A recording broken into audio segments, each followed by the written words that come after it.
apart and bury me all in my head alone.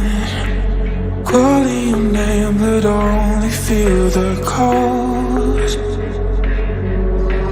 I sense the change in energy. All of my fuse is blown. The fire burns inside. Built in a bonfire.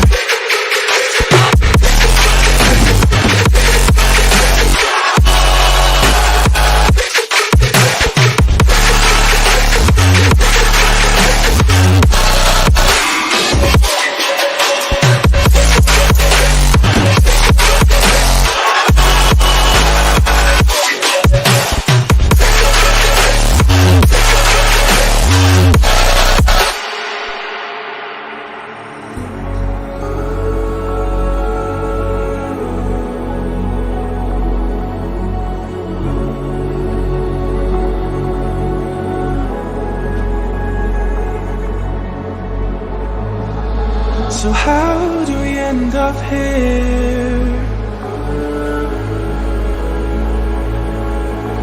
Could've sworn we said forever.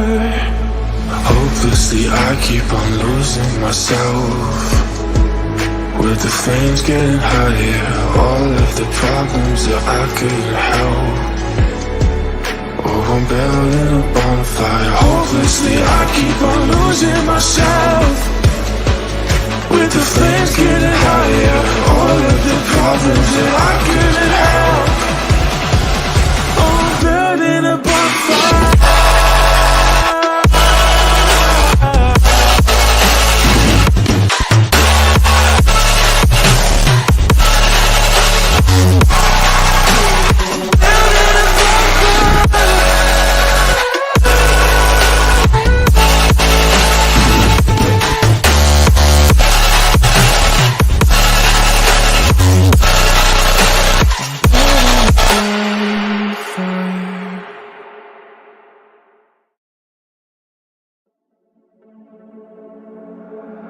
Tear us apart and bury me all in my head alone.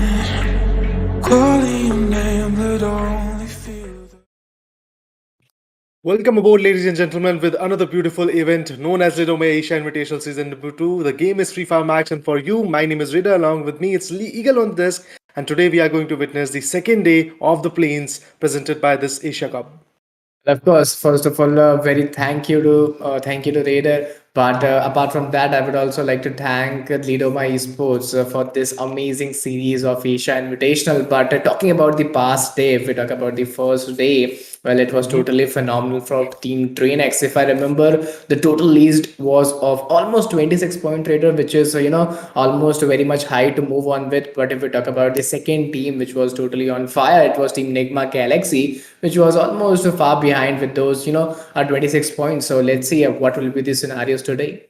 Definitely today's day is going to be quite impressive, but for you guys who are actually new on the stage, let me remind you that what kind of format we are actually following. The event will be divided in 2 rounds. First of all, we are going to witness the Plains, which will be of 6 days if I'm not wrong, and the last 3 days will be the grand finalist days, to be precise. In the Plains stage, we have 18 teams from different regions of Asian subcontinent. Apart from that, if we talk about the competition, well, it is actually going to be in the Indian server. But let's talk about the overall standing first of all. After the day number 1, there is a small correction, guys, that it was the overall standings of day number 1. Today it's going to be day number 2 of the Plains. So if I talk about the list, if I talk about the top table toppers, DRANIX Esports to be precise, is going to be the team which is actually having the majority point in their favor with 126 to be precise. Eliminations is 66. Now let's talk about the MVP as well. Well, the guy who is leading the MVP charts is also going to be DRANIX. And why it is very important to lead the MVP charts, let me remind you, because out of the prize pool of $1,000, $50 is there, which is reserved for the guy who is going to become the MVP. But that MVP has to be from the grand finals. So for that, I believe that domination has to come up. Of course, the domination need to be come up at any point of the side. But if we talk about the kill points and total points, well, the maximum is secured by, if we talk about the total points, it's 126 secured by DRANIX. And if we talk about the kill points, well, that is also maximum by Team DRANIX of almost 99 kill points. If we move towards the head-to-head fight, well, 66 kill points is secured by Team DRANIX and 45 by NIGMA Galaxy. The attack ratio is of 50-50%. Table situation is of #1 and #2 respectively. And if we talk about the win ratio, well, there's the win ratio of 62% of Team DRANIX and 38% of Team NIGMA Galaxy, which is, a lot of difference is being created into the head-to-head fight. But moving towards the head-to-head of a player, well, it's DRANIX Mal versus WB Rohit. Well, V Pros, they also played phenomenally, and the lead is of almost 6 extra kill point. If we talk about attack ratio, well, the attack ratio is of 3180 by DRANIX Mal, and if we look towards V Pros, it's 2850 attack ratio, 48%, 52% respectively. If we talk about team contribution, well, that is also a way almost similar, 33% and 30%. I guess calibration of the scorecards are actually coming up at this point so that we can learn how the fights will go on. But let's talk about the map schedule, which we were missing in the day number 1. Well, we have got the map schedule currently in front of us. First of all, it is going to be the base map Bermuda, and then Purgatory will come in the map where 3 islands meet. And after that, the Red Desert, the Kalahari will come in the match number 3. Remember guys, 6 matches are going to be there. So again, the last 3 matches are going to be the repetition of the first 3. That means once again, we'll get to see Bermuda in the 4th match, and in 5th match, we'll get to see the Purgatory. In 6th match, we will be witnessing Kalahari Chaos, to be precise. So definitely it's going to be quite interesting to see that how far these teams are going to build their synergy and eventually how far they can push. Remember guys, if I talk about the schedule, so on 10th we witnessed group B and C, but today one of the favorite teams of Indian subcontinent, Team Mafias and teams like that, are actually going to come because they are represented in Group A. And today's fight is actually going to be between Group A and B, so definitely excited for that. So let me remind you who are in Group A. Team Mafias from India, OG Elite also from India, E Arena from Thailand, BTR Delta from Indonesia, Team World of Battle also coming from Indian region. And if we talk about DADAGANG, well, that's the team coming from Nepali region. NIGMA Galaxy, our runner-up of the table, or runner-up of the overall standing, are also there from Group B, which is representing Thailand, RRQ KAZU from Indonesia, TSG Army again from India, HOTSHOT from Pakistan, RHQ official from Bangladesh, and DRANIX Indonesia. That means we have got the table toppers, we have got the runner-ups as well in the leaderboard, which are present today to take up a fight against teams like Mafias, OG Elite, and Team World of Battle, and some other teams which are representing their respective regions, to be precise. So definitely today's fight is actually going to be quite amazing. But this day is a break for Group C. But then again, that break should be utilized by learning what the strategies are getting built up by the teams coming from Group A and B, and how far they can actually cook that strategy and maybe come back even stronger in the next upcoming days. Well, of course, if we talk about the particular team, so there's a change in the game as well, and there'll be the change in the strategies, drop clashes as well. We could see some major drop clashes at some major regions around, but without wasting any time, directly moving towards the fly path and looking at the first game, which is of Bermuda. Well, I think it's going to be very much challenging for each and every team, because first game always sets a base over you, gives a very good start to your team, gives a very good start to your players as well. But talking about Team TM, well, Foxy Ajay, Delete, Mafia Bala, and Ansh, all of them are 4 men standing right now, holding a good approach, holding a good stance over there. If we talk about the players alive right now, well, almost 39 players are alive, and as this is a first match, later I believe they would be moving with that slow and steady approach. At those early phases, they would first like to utilize those man advantages, those player advantages, and later I believe they could move with those with those finishers point into their backpack. Indeed, the risk is quite high at this point. If you want to go aggressive, then you have to just eventually decide at how far you are going to go. Because if we talk about teams like RHQ official, look at that, they had a drop crash, and eventually look how far their elimination is actually coming up. Because the last man standing, that's Blade, who is surviving. If he also gets taken down, then it is all said and done. The first match for the day number 2 of Playins is already going to be out of equation for this guy. But Blade wants to fall back because he knows that there is a respawn beacon, respawn area where he can actually go in. RRQ KAZU on the other corner gets 3 amazing finishes. Abe is the guy who is actually going to get those 3 amazing eliminations in the start of this fight, which is quite lovely. When it comes to the squad elimination, I don't know how many squads have been eliminated in the early phases, but then again, RHK official from Bangladesh is the one team I'm actually afraid for, because their elimination is pretty much close. Blade is the last one standing. If the recall is not done, I believe it could be quite risky for that guy to survive on its own, because solo man standing won't be able to just push far in this particular matchup. When it comes to game like Free Fire Max or eventually any other battle arena, battle royal to be precise, one has to have their decent team advantage. They have to have their man advantage as well. But on the other corner, if we talk about RQ Kazu, now they're trying to actually figure out that where the enemy might be. So if the enemy might actually come in, it could be giving them an upper hand. But I believe this is Team OG, if I'm not wrong. OG elite from Indian region. You have got Evos, Pahari is there, Bhagwan is surviving, but this is the team which is having only 3-man power. So that could be another fatal blow for them. Of course, at those early phases, man, to maintain that man advantages becomes very much possible for each and every team. But talking about Team RHK, well, RHK official, they have finally been eliminated from this particular game. And the start is not good for that particular team. But if we talk about the zone shrink, this team need to be very much careful because they're outside of the zone and the damage of the zone could cause them a lot of trouble. But as it is the first one, I don't think that this will be that difficult or that dangerous to this team. They can get those loot right now and focus on those loot and then move forward very slowly, steadily with some plans into their hand. But right now, if we look towards Bhagwan, well, he's still trying to get on. He's still trying to, get those shore regions, get some beautiful loots as well as throwables onto those right side because utilities is very much needed whenever we talk about those throwables or whenever we talk about first aids or whatever stuffs is required to, give us support to the player. But apart from those things, so talking about Team WOP, well, it's Harsh, the Lone Ranger, the last player surviving for the team. All of the three, Shanti, Insane, well, they have been taken down. Talking about the live location, well, in the live location we can clearly see at those rivers side it's Team HS and Team TM. Well, these are the two teams which are facing a drop clash, and obviously we could see some rotation clashes as well. So it's going to be a pleasure for ourselves as well. But before that, I would also request each and everyone, guys, to please go to hit that like button, subscribe the channel, share the stream, and do show your support to your friends, to your mates. And because your support becomes very much important, we get a morale boost, the organization get a morale boost, the player gets a morale boost. So the like target for the day will be of 300 likes. So before we move towards any fight, before that, please go to hit that like button.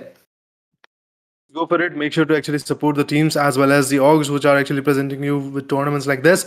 Well, it is a very decent IP that is coming from Lidoma's corner because every now and then we have seen India Open, then this is Asia Invitational Sims. So this actually shows that how far Lidoma wants to stretch out the competition. They want to actually give a chance to every country which is there presenting themselves in the Free Fire Max arena. Apart from that, when it comes to the competition, to be precise, the real competition at this point is actually coming up in the close quarters. The Mafias was there in the Riverside region, and apart from that, HOTSHOT was also pretty much close.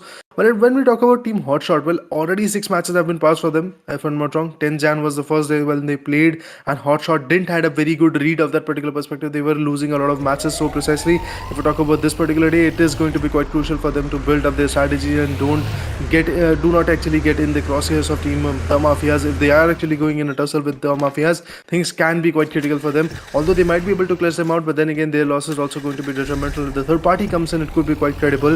It could be quite, should I say, aggressive at that moment. But NIGMA Galaxy, the runner-up of the leaderboard at this point, they're looking quite decent. They have got some beautiful advantages, to be precise. They are looting the areas of Pochinok, and that's an interesting area. They are pretty close to the circle. They are pretty close to the zone. So yes, of course, they have to reach out in the zone. Stop was the only guy which was outside the zone lurking. But now let's talk about the death board. Look at that. BTR was not at all present. They were unable to join the lobby. BTR Delta, to be precise. RHQ official from Bangladesh. If I talk about that team, Blade, I was pretty much should I say scared about that particular guy. He was able to get out 2 finishes, but after that he was also being taken down. Yep. You can completely see that the team has been finished off. Now on the other corner, we talk about teams like World of Battle or Team DRANIX as well. They are also receiving a lot of damage. Well, of course, if we look at the players, well, Team NIGMA Galaxy, as you said, it's the runner-up team right now, holding a great position and a great finishes point. But to look forward with, they are still searching to get some more starts, some more finishes point at those early phases, which will give a lot of confidence and boost to the team. But there you go, Team GSG, well, 2 players has been taken down, and within a snap, if I'm not wrong, I think they'll get this fight into the favor, 2 finishes point into the favor, and the players were knocked down. Finally, the revival will be taken off, and Team Mafias, well, within a snap between those glue walls, this team will get eliminated. And now we are on almost on those, if I'm not wrong, top 8 to 9 teams. And Team TSG, well, they have got a great start. They were getting those 2 finishes point into their favor. But right now, the most important thing to maintain out is that man advantage. They are still surviving with those 4-man strong advantage, and those early fights at those early phases will always give you a lot of boost, will will always give you a lot of repulsion to move on with. But looking at another teams, well, they are coming very close to Team TSG. Let's see, will they love to take those fight at those early phases or not?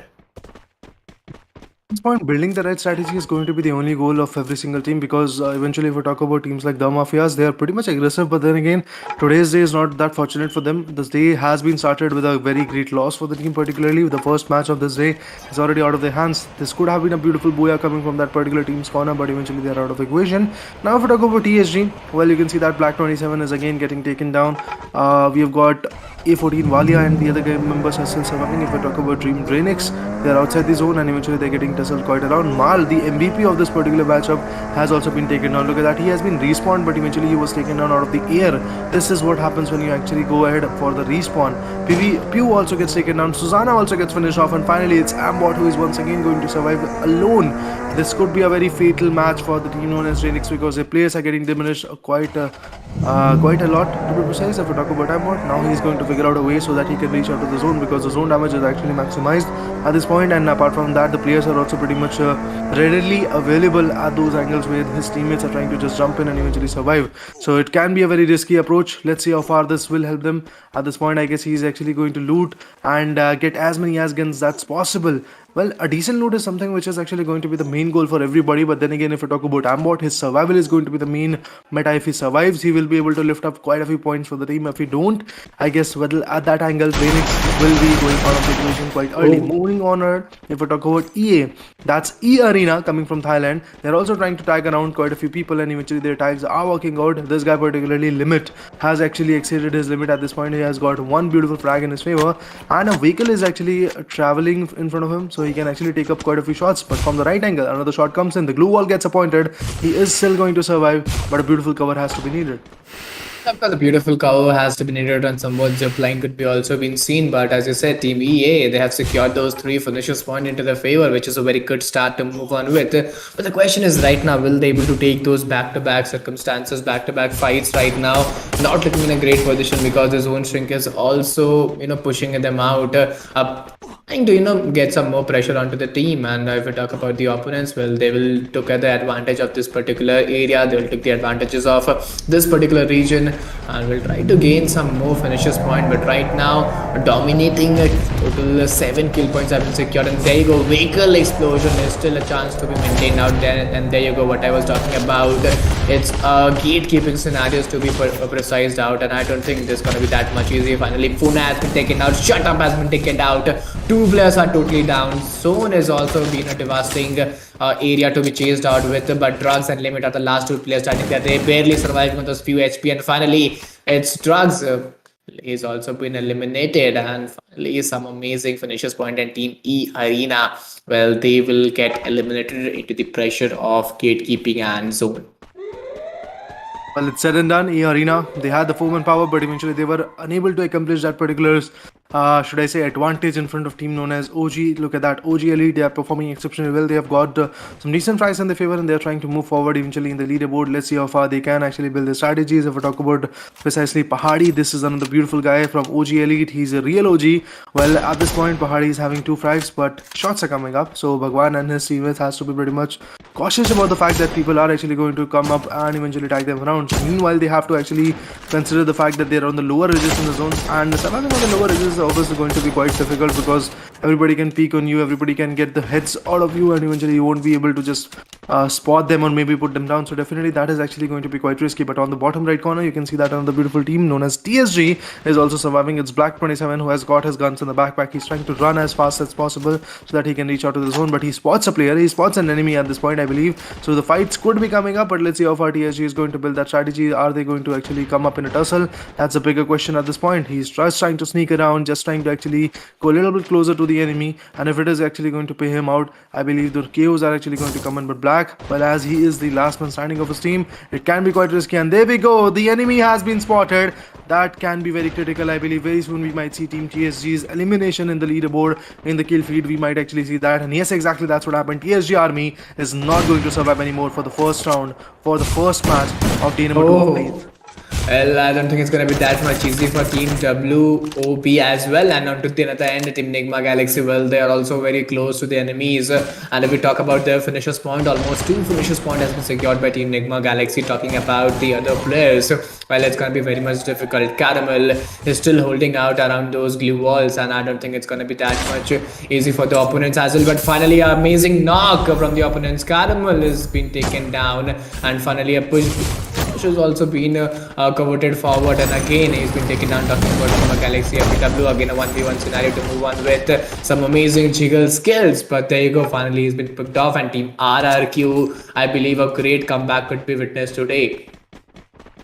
Indeed, the comeback is coming up for sure. I'm actually pretty much excited about the fact that how far this team is actually going to build themselves. But if we talk about this particular team, look at that. OG Elite are actually looking quite confident. And I believe very soon the Booyah will also come in. But moving up ahead, RRQ KAZU could be the one dent that can easily change things. Self-res was there from another team's corner, but eventually that guy was also taken down quite swiftly. But for now, if we talk about Pahadi and the other members, they are surviving. Shots are being taken down. Pac-Man is surviving on the bleakest corner. Look at that. He knows that there are enemy, and finally he goes in with the shots. He has got the M24 in his backpack, but apart from that, he has also got a beautiful shotgun. But is it going to help him a lot? The launchers are actually coming up from his usage. The Pac-Man's position is pretty much aware for the team known as OG Elite. I believe OG Elite will be for sure able to secure this beautiful Booyah in their favor, and having the Booyah is actually going to be the main goal. But let's see how far the situation goes on, because if we talk about the domination, RRQ KAZU is not that bad at this point. They have got 11 eliminations, and already in terms of the kill feed, I believe that team is looking quite confident. Shots goes in, and eventually the damage is way too high at this point from this guy's particular corner. Pahadi is absolutely going to be chaotic. He's trying to put down as many as shots as possible, but eventually shots are not getting rated up at this point. But Pac-Man remembers he's the last man standing, goes in for another beautiful blow. Pac-Man still survives, but he will be going down soon enough. I believe very soon this things can be changed. But no, it's Pahadi who is going to get taken down. Pahadi has been taken down. Bhagwan and he goes. Both of them are still surviving at this point, trying to deliver the fight in their favor. And yes, there is a beautiful knockout coming up, and finally Bhagwan finds a beautiful gap out of the fight. The Pac-Man is actually going to be the last man standing. He has to actually build a beautiful synergy and eventually push through with a 1v2. But is it going to be possible? It seems like that the possibilities might actually come in, but it's not going to be an easy match for Pac-Man, to be precise.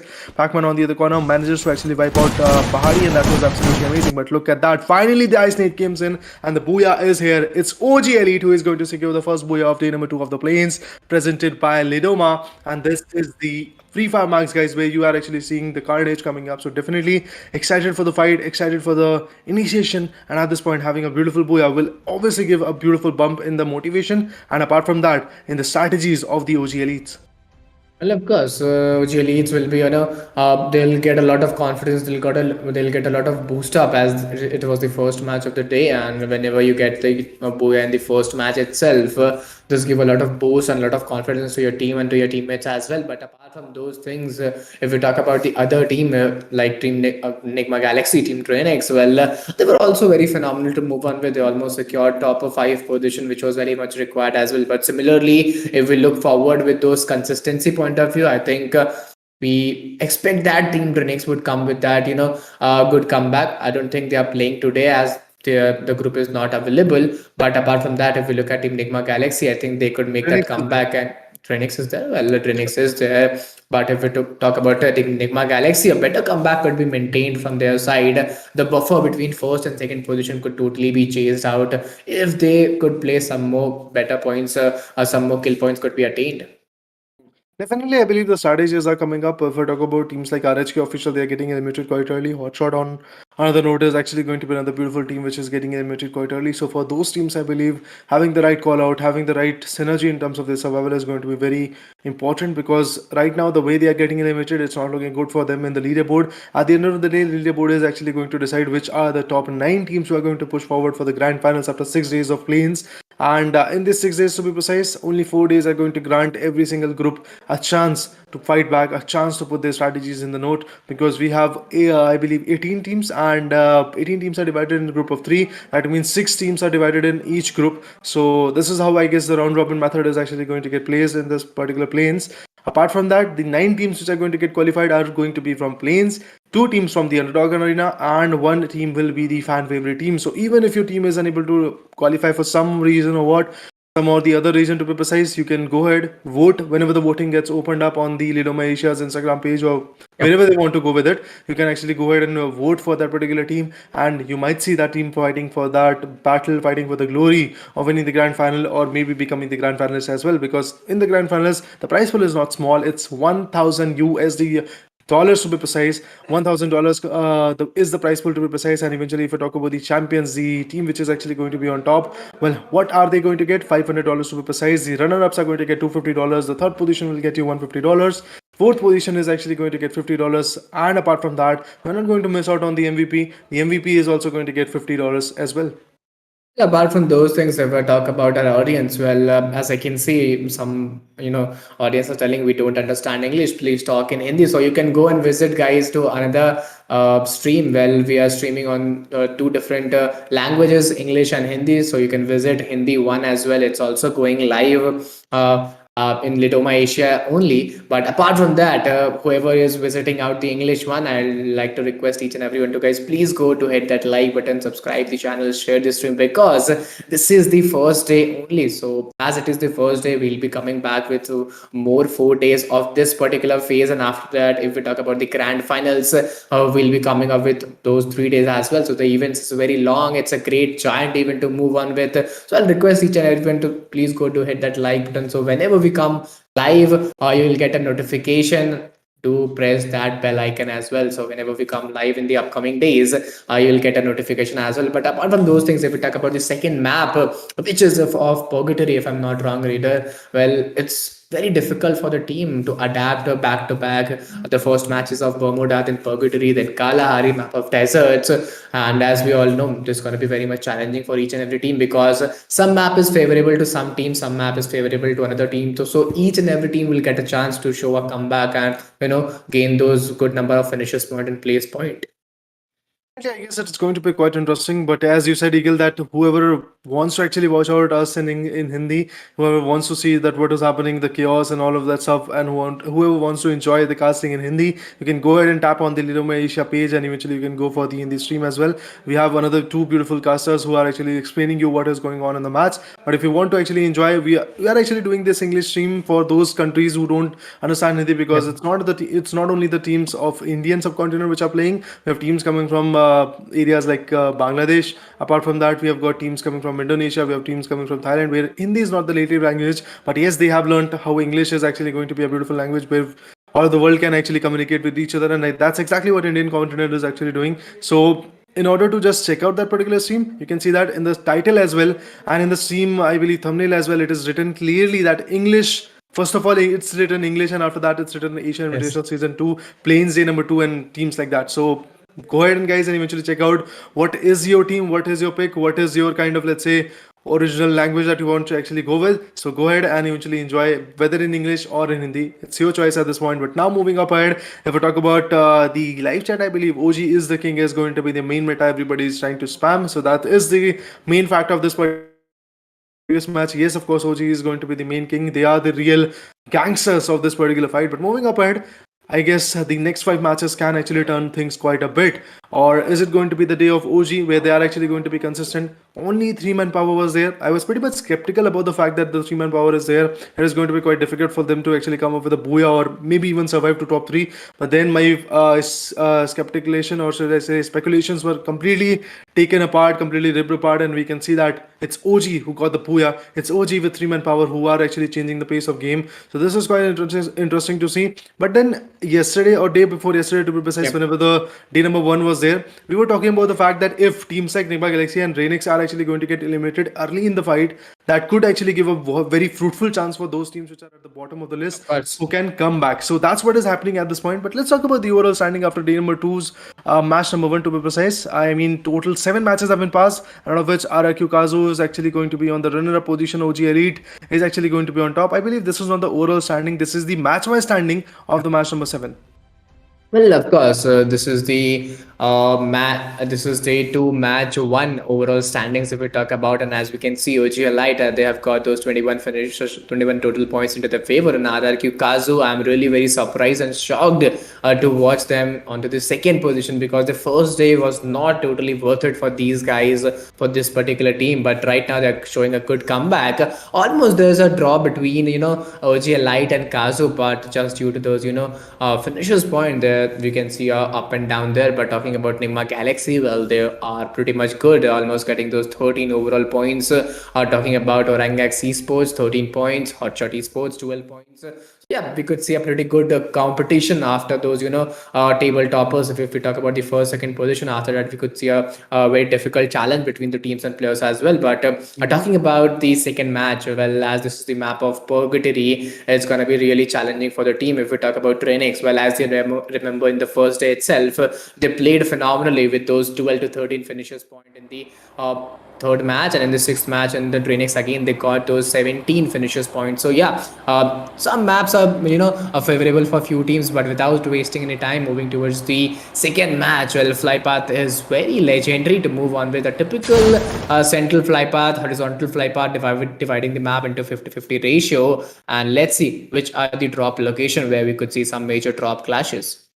Well, indeed, at this point, if I talk about the flight path that was starting from Query, then Brasilia was in the center, and Forge was the last place where the teams would actually drop in. And meanwhile, if we talk about the team which we are witnessing is going to be OG Elite, and they are jumping in the Brasilia region, that is the center hub of this particular map, the Purgatory, and it can be quite risky to be precise. Apart from that, if we talk about another beautiful team, okay, OG Elite is jumping actually in the Sky Lodge area. They were actually pretty much close to Brasilia, but eventually, finally, they have decided that they are actually going to go in the Sky Lodge area so that they can loot quite discreetly. And after that, when the loot will be over, I believe then the fight will be coming from this particular team's corner, because all they have to do is be chaotic. In the last one, they were able to gather around 21 points in the field, so that was amazing to be precise. But fortunately, in this matchup, in the second match of the play-ins, day number 2, OG is back with the 4-man power, so this could be another beautiful asset for the team. This could be a beautiful aspect for the team as well. But right now, we look at the intensity of the lobby. Almost 43 players are surviving right now, right here. And the start could be a little aggressive, as we could see multiple players, multiple teams, very close to each of them. I think it's going to be very much difficult to move on with. But talking about Bhagwan, well, the name is very precise to talk about. But if we look at Evos, Old Mac, and Pahadi, all of them are 4 men standing with a good hold and trying to get some, a good loots at those early phases. Loots, utilities at those early points will always give you a, inner confidence to take that fight and a potential to take that momentum into that right approach. But as we can see around those kill feeds, some early knocks and some early picks are also being done out. I mean, at this point, what you have to do is going to be pretty much being passive, and apart from that, you have to survive. Uh, and eventually secure a lot of kills as well while surviving. So definitely having a defensive approach with the aggression is going to work out quite a bit. And Pamar is another beautiful guy who is in the live chat asking for Hindi commentary. Once again, I will repeat you guys, if you are tapping on the stream, first of all, read the title. And on the title, the first thing that we have written is on the brackets, English. English is the one language which we are going to cast in this particular matchup. If you want to enjoy the Hindi casting, go for it and witness the Lidoma Asia page, and you can check out that particular casting as well. But for now, if we talk about Team World of Battle, we have got Sasuke Bhai who is surviving, and apart from that, it's Harsh who is surviving, and on the other corner, Shanti and Insane. If we talk about these two guys, they have been completely obliterated out of the equation. So those guys who are remaining have to come back, and the beautiful KO comes in, and it's Sasuke Bhai who is actually going to get this advantage. Now the vending machine is going to get used up so that they can recall their teammates. So definitely a beautiful advantage of this particular fight is going to come from them. Although they were able to lose 2 players of the team, but those players are back in the game. So we are back to square one, where they have the advantage of 4-man power, and eventually with that they also got the fragging advantage. Of course, they got the fragging advantage, but it's also very much important to show your love. So please show your love in the chat section. You can type "love you" or whatever you feel like. But apart from those things, the only area to show your love is by hitting those like button, subscribing the channel, share the stream. But apart from those things, if we look at the live locations, well, it's Team OG, well, around those Sky Lodge areas. Apart from that, if we look at those regions around where you could see drop clashes, well, Crossroads is the region where we could see TWO and TM. They are also initiating some more fights. But NIGMA Galaxy, well, they are not looking in a great hold. Caramel Dew and Figod, all of them They have been taken down. Stop now being that last player standing for the team. The whole responsibility is onto his shoulder. Let's see how will he play off. A revival is very much needed right now, right here. And if you have a bigger responsibility, well, you have a bigger opportunity as well. Well, indeed, the revival is going to be the main goal for this particular guy because Top is the one last member who is surviving for the team. And finally, I believe the revival is actually going to come in. He is going to recall his teammates. And you can already see the recall is on the way. You can see that that little heart is actually coming up with some good white lines which are actually going to get filled up soon. And after that, the recall will be done completely. His three guys are actually going to be back in the game. But this shows how far the teams are being chaotic. Like teams like NEPAL Galaxy, which was quite chaotic, which actually got one or two, I believe, Booyah in the first day, are now getting shattered quite early. But now, if we talk about HOTSHOT, let's see what they're actually having in their favor and how their performance is actually going to get built. That is going to be another beautiful other advantage. Parmar Chandrakant. Once again, I would love to just, let's say, remind you that please read the stream title. If it is written English, then this is English casting. If it is written Hindi, then you can actually enjoy the casting in Hindi. So please go ahead and eventually just open the channel once again, Lidoma Asia channel, and you will get to see another stream happening with the same game, with the same players, with the same fights and stuff like that. But the language will be Hindi. So go for it. If you can't understand English, just go ahead and eventually just try to actually talk over the mods and stuff like that. Snow is here on the live chat, our moderator. Please Snow, guide Parmar Chandrakant that what he has to witness and how he can actually see them.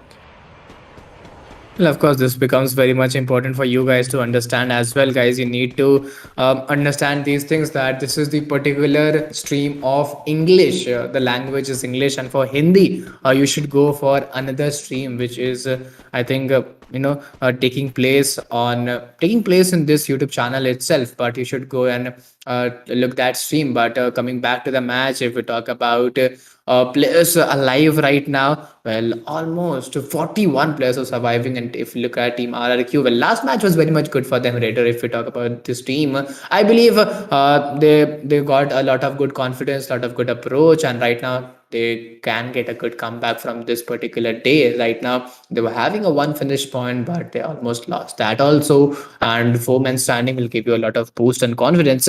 Let's see how will they move on. But as we can see, Snow, he is helping, the moderator is helping the audience to move on. Ultra Gamer Hindi bolo yaar. Okay, bro, guys, you need to understand this is the stream for English. For Hindi, you need to go to another stream taking held in this channel only. So please go and look towards another stream which is taking place on Lidoma India itself. मैं आपको एक बार फिर से बोल दूं कि आप दूसरे चैनल में जाके देखिए अगर आपको इंग्लिश नहीं समझ में आ रही है. ये इंग्लिश का चैनल है, हिंदी के लिए दूसरी स्ट्रीम हो रही है. इसी पे आप लाइव के सेक्शन में जाएंगे तो आपको वहां दिख जाएगा. Please try to understand guys. At this point, if we talk about the fights coming up, it's RRQ who is actually trying to be chaotic. We have got Mithul, Blade, Ucho, and apart from that, we have got Rifat as well. They are trying to survive. They are trying to just disassemble, or should I say, member the particular glue wall so that they can actually see who is hiding on the back foot. And yes, now they have spotted that there is an enemy. So moving forward, let's see how far these connections are actually going to get built. PSG on the other corner is actually coming on with some good blows of their own. They are actually getting a lot of knockouts, so that's amazing. And RHK Rifat on the other corner manages to take one down, but Blade also gets 16 with some good blows. That shows that the Blade is also getting decimated. So his revival will come in, and yes, exactly, the revival is actually done at this point. And meanwhile, if I talk about the players which are actually trying to create a beautiful stances, or should I say flanks, I believe Ucho is going to be that guy who is actually trying to create a beautiful flank from the right corner. He's just trying to deliver the fights, but Ucho gets founded and he's dumbfounded at this point. The way he has been taken down, it's going to be quite chaotic, to be precise, at this point, to actually just build the synergy and maybe come back even harder. But look at that, these shots could have been very on point, and now you can easily see with the beautiful production that we have got, the dual perspective from Sasuke's corner. You are actually going to witness, I believe that's the OG Elite, if I'm not wrong, who is trying to take a fight. Look at that beautiful deliverance of fight. Okay, I guess this is Team World of Battle, if I'm not wrong. Sasuke Bhai was the guy who's representing the Team World of Battle, so that's what Team World of Battle is going to come up with. Two beautiful KOs, and after that, Team World of Battle is also getting shattered at this point. You can see that a lot of knockouts are getting followed up, but they have to reach out of the zone. RHK official from the Bangladeshi region has to reach out for the zone, otherwise the play zone is going to tag them a lot. And meanwhile, the pressure is actually going to be immense, so looking forward to see what happens. Blade and Rifat already out of equation, already surviving, to be precise. Mithul and Ucho are the two guys who are out of equation, so they have to go ahead, recall their teammates, and you can already see that we have a recall tower, I believe, very close to it. A respawn location is there, but they won't be able to go to that location particularly because the zone damage will be there, or maybe they don't have the tokens which is required at this point. But Nandini Kumar, thanks for that lovely support. Meanwhile, at this moment, if we talk about RRQ KAZU, the four-man team is still surviving with some good decent blows of their own. Well, of course, this could be very much difficult and very much challenging for each and every team to take on with. And let's see what will be the approach, what will be the standings right now to move on. Looking at other players, looking at other teams, looking at death board, almost. If we look at the alive players, almost. If we look at the alive status, well, 7 to 8 teams are still surviving out. Team RRQ, they have got a pretty good start to move on with. Abe, Legila, Pac-Man, Razor, all of them are four-man standing. Let's see how will they move on, what will be the scenarios, what will be the approaches, and what will be the results as well. This is going to be not that much easy, but yes, some challenges could be faced off, and in those things, when you face challenges, a lot of opportunity also comes in your hand, also comes in your side. But if you come back to team Asinivos, Pahadi, Bhagwan, and Old Monk, they are also four-man standing. And the good part of this team is they have got those 4 finishes point at their favor. So yeah, a good start from their side. 4 finishes point, 4-man strong advantage. So I believe the number 4 is very crucial for this team. Indeed, it is amazing for this particular team. They have actually got some decent blows, and Bhagwan, to be precise, is actually going to be on the back foot. But Pahuna, that is coming from E Arena, was able to actually got a beautiful elimination. That's good. That team E Arena from Thailand region is actually trying to just outcome every other thing and trying to gain a lot of momentum. But let's see how far they can actually build the strategy. Meanwhile, RQ KAZU is coming up with some 4 blows. The dominator is actually going to be Asinivos, who is representing the team known as OG Elite. Of course, OG Elite can be witnessed here, but as we can see, some headshots connection could be maintained out. Team RHK Mutil has been taken down, and as we can see, the kill feeds, some amazing players have been put forward at TWOB. Well, finally, they have also been eliminated. This particular match is a little bit challenging, a little bit, crucial for teams, little bit crucial for the players to move on with, but I don't think it's going to be that much easy for any one of the player to, take on the whole match, take on the whole particular area or region into their side. It could be very much struggling and very much challenging for the players and teams. But right now, if we look at Pahadi, he's still trying to figure it out at where he should go, which position he should lead on, or which position he should take or move forward with and take on. But looking at team OG, team RRQ, team TSG, team RHK, well, these are the few teams, so well, they can create a lot of chaos in the environment. Indeed, they can, but at this point, I believe the only thing that is going to be the main concern of these particular teams is going to get Booyah, going to actually come back even stronger. Look at that, Asinivos is actually on a rampage at this point. He gets his 5th blow. That's absolutely amazing. Team OG is looking quite strong at this moment. Eventually, they are not going to go down that easily. Look at that. Some good shots are coming from the corner. They're trying to get as many as knockouts as possible. TSG Army on the other corner also gets eliminated. That's amazing. But 6th kill, 6th elimination coming from us in Evo's corner. I believe he's the one who is actually going to contest the guy from Team DRANIX, known as Mal, who was the MVP from the previous day. And I believe today's day is actually going to be a little bit more in the hands of us in Evos, because the way he's playing is absolutely phenomenal. DADAGANG on the other corner from Nepal has also been out of the equation. They are pretty much down to dust, so they have to build their synergy once again. They have to repatch their strategies, and then they might be able to come back even stronger. But on the backboard, another beautiful blow comes in. It's Caramel who is down to drain. NIGMA Galaxy's Dew is actually going to be the last man standing coming from this particular team. The Thailand is actually going to be quite full of anticipation, to be precise, that what will happen, how the blows will go on. But E Arena once again having that same strategy that some of the guy from team from group A was actually having in the previous day, that having the same dress code that would actually easily create an art of deception, and that's what is actually it's happening. RSU official meanwhile gets eliminated, but that was absolutely on point. Team the Mafias is surviving. Ansh on the other corner was taken down. Delete is still surviving. He's deleting players out of the lobby. Of course, he's totally deleting the players out of the lobby, and a good chaos, a good cluster could be maintained out. But apart from those things, if we look at the players potential, if we look at the players hold, almost 4 to 5 teams are still surviving out. Team RRQ, well, they are still holding a great position, but they haven't got any finish point yet. This is a pretty challenging, this is pretty chaotic to move on, and let's see how will they take on. Let's see what will be the standings and what will be the momentums. But the most important thing, the man advantage, well, it's totally managed out by Team RRQ. Some amazing Glitches could be seen, some amazing source of entertainment could be witnessed right now, but as scene evolves, he's still waiting on, he's still totally very much ready to move on with this team. Particularly has got those 6 finishes point, which is a very great number to take on with total 14 players are still surviving out in this map of purgatory. Well, still table turning performance is awaited. The game is getting quite hostile. You can see that only 5 or 6 squads are surviving.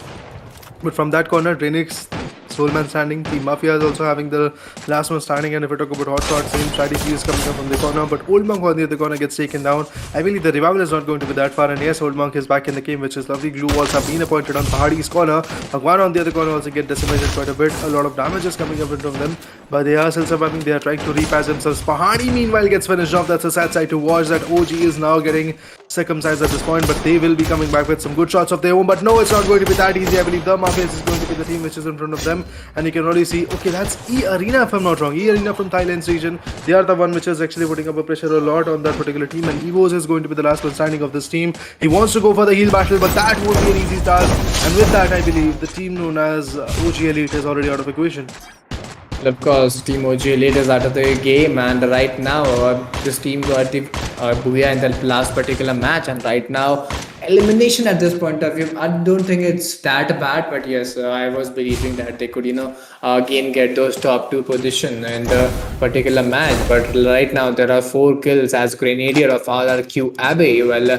This solo player standing for the team, if I'm not wrong, yes, release it as solo player standing for the team. Let's see how will he play off, what will be his strategies and momentum. Total 8 players are standing, and if we talk about this TM team, well, they have got those 3 finishes points. So there's a high probability chances that few more finishes point could be maintained out. But finally, Team DRANIX, well, they have also been eliminated from here, and we're almost coming to those last 3 teams. So Team EA, Team RRQ, and Team TM. Let's see which team will get that booyah. Getting the booyah is not going to be an easy task at this point, but definitely the teams are working for it. They are just trying to grind and maybe get the booyah in their favor. But at this point, if we're talking about EA specifically, they're looking quite chaotic. They're having a decent advantage, but Team The Mafias are also surviving. Delete is the last man standing of his team, but he is still surviving. He's still putting up a show at this point. He's still getting a lot of blows. And look at that, RRQ KAZU on the other corner also gets eliminated. That's interesting. The only team which is standing in front of him is going to be EA, and he was able to put them apart as well. What a beautiful fight coming from Delete's corner. He was the last man standing. He was able to destroy not just one, not just two, but 3 teams at the last moment. And eventually with that, another beautiful but memorable booyah is actually going to come in from Team Mafia's corner. Delete, you beast pretty much one man against a lot of players. I believe that's how Mafias are actually going to come back even stronger, even much more decisive about the fact, much more chaotic in terms of their stances. And this was absolutely a brilliant match coming from Team The Mafias. A beautiful stance to be precise. Delete did everything which was possible. He was able to be pretty much precise about his shots. Woodpecker at the last was used up, but eventually those shots were connecting so beautifully that the fight is pretty much overnight right now. And with that, I believe we can say that The Mafias are back in the game.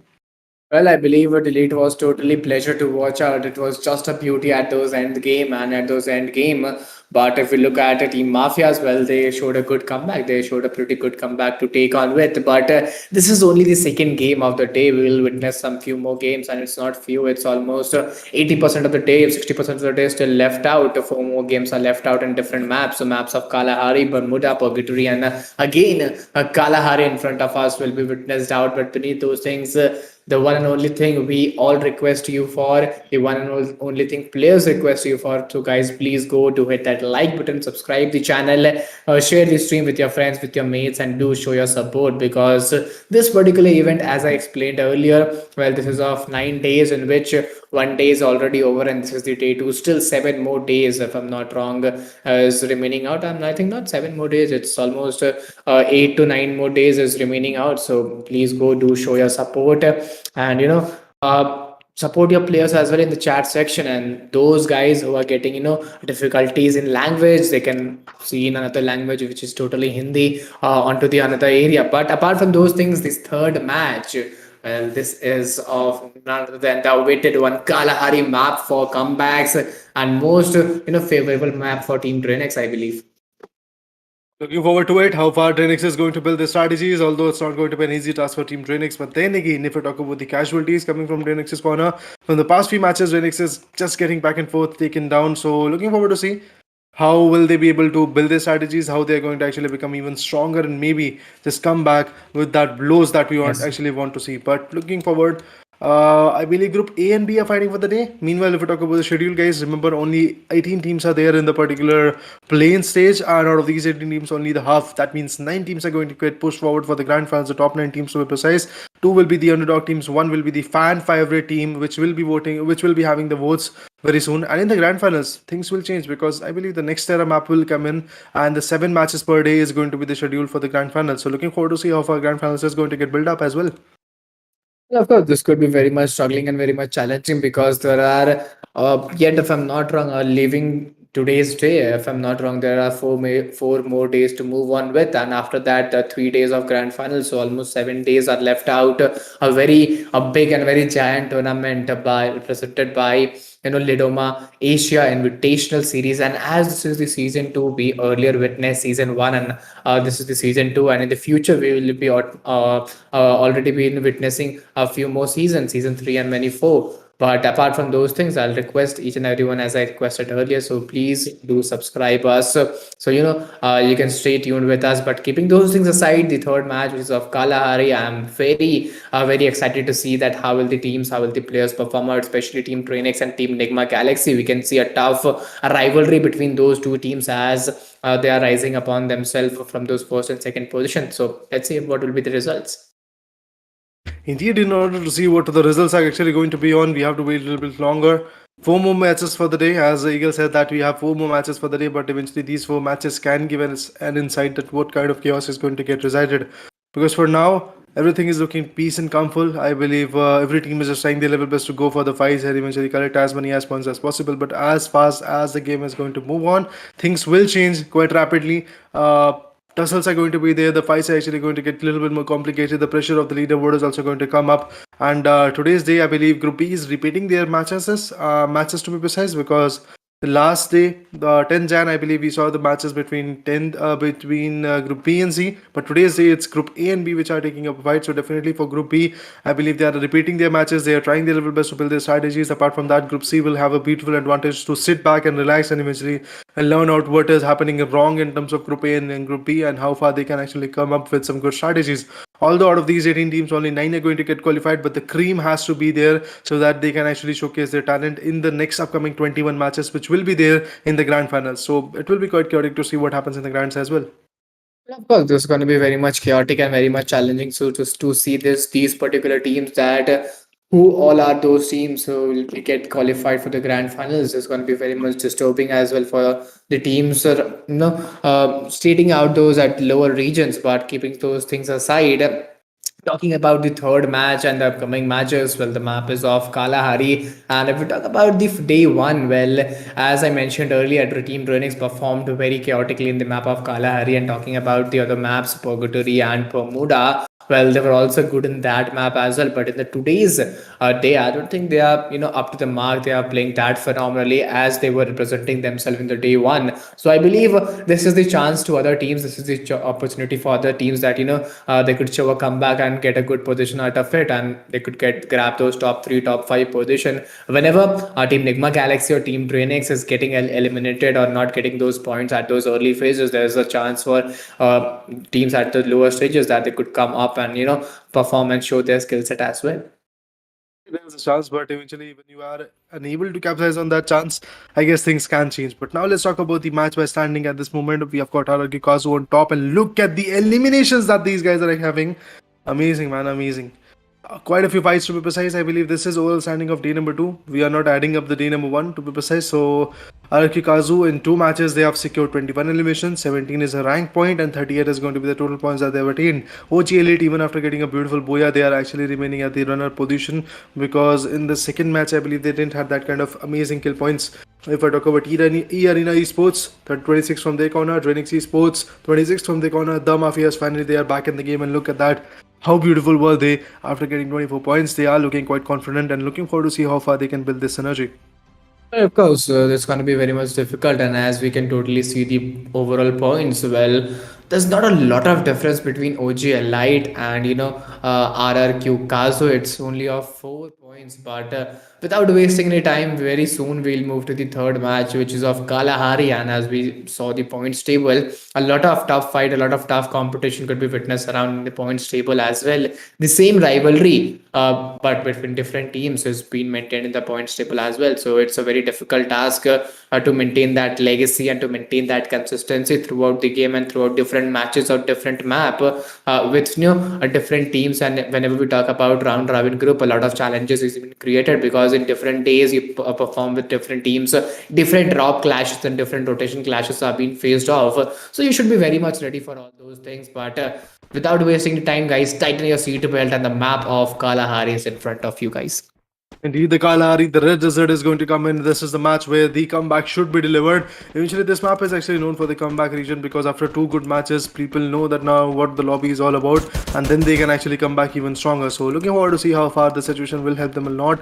At this moment, if we talk about the right callouts, things can change. It can be quite critical for them, but I believe already a tussle is going on. Two good losses for the one good loss for the team known as Pahadi. He has been taken down, but the recall can be done. If Team OGLE's the remaining players are going to survive, then only the recall will be done.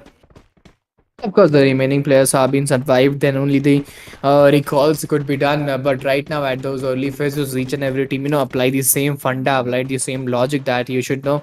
Or you should get those early loots, you should get those early utilities onto your side. If any drop clash or if any rotation clash take place at those early 1 minute or 2 minute, you could tackle those things positively with your man advantage, with your player advantage, and with good amount of utilities and ammunitions. But right now, if we look at Old Monk, Bhagwan, Pahadi, and Asian Evos, all of them, they are 4 men standing. And what is this? The team TWOB, well, they have been eliminated again. If we talk about them in the last match, well, last match was also not good for this particular team, and same applies for this match as well. Indeed. In the earlier phases, they're getting eliminated. In the earlier phases, they're getting pressurized. So this is not a very great insight to be precise. But Pahadi is back in the game. This gives an upper hand to the team known as OG Elite once again. And the past few matches, I believe OG Elite is developing their fights, trying to come back even stronger. But is it going to be an easy task? Well, not at all. On the other corner, if we talk about NIGMA Galaxy, Stop is back in the game. Few God is there, Dew is there, Caramel is there, and now they are going to repatch themselves. But in this match, the grappling hook gun is going to be the one gun which everybody wants to actually have. And the reason being is actually going to be that with that particular gun, you can easily climb on the rooftop, so you can easily just go ahead and grapple on the beautiful steep mountains that that can actually give you the height advantage. So looking for that who is actually going to get that strategy done. TSG on the other corner is actually going to be back in the game because the players are getting respawned. EA is still surviving. EA was pretty much close to having the Booyah in the last match, but eventually they were unable to do so. But now this match number 3 could actually change the pace of game. Anj being the last man standing, Team Mafias is looking very distorted at this point. As you said, the map of Kalahari will surely change the pace of game. This is a slow map as compared to the other games, and I believe the map of desert always causes a lot of trouble and challenges. But talking about the live location, well, Team TSG and Team DRANIX are very close to each other around those mammoth regions, and a particular drop clash could be witnessed out.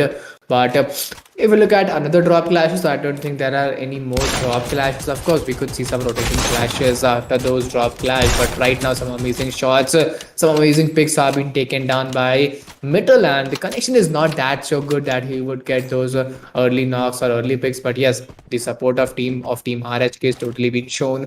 They are 4 men standing, already got one finish point, so a positive start could be maintained out. From the start till the end, the chaos will be actually coming up. 33 players are surviving at this point, and RHK have got the particular gun that we actually wanted to see. Mammoth is the area where they're actually residing at this point, so definitely loots are one thing which is going to be quite credible. TSG on the other corner is back in the game. You can see that, yes, the revival is done, but the shots are coming up. Yes, the decent damages are actually there.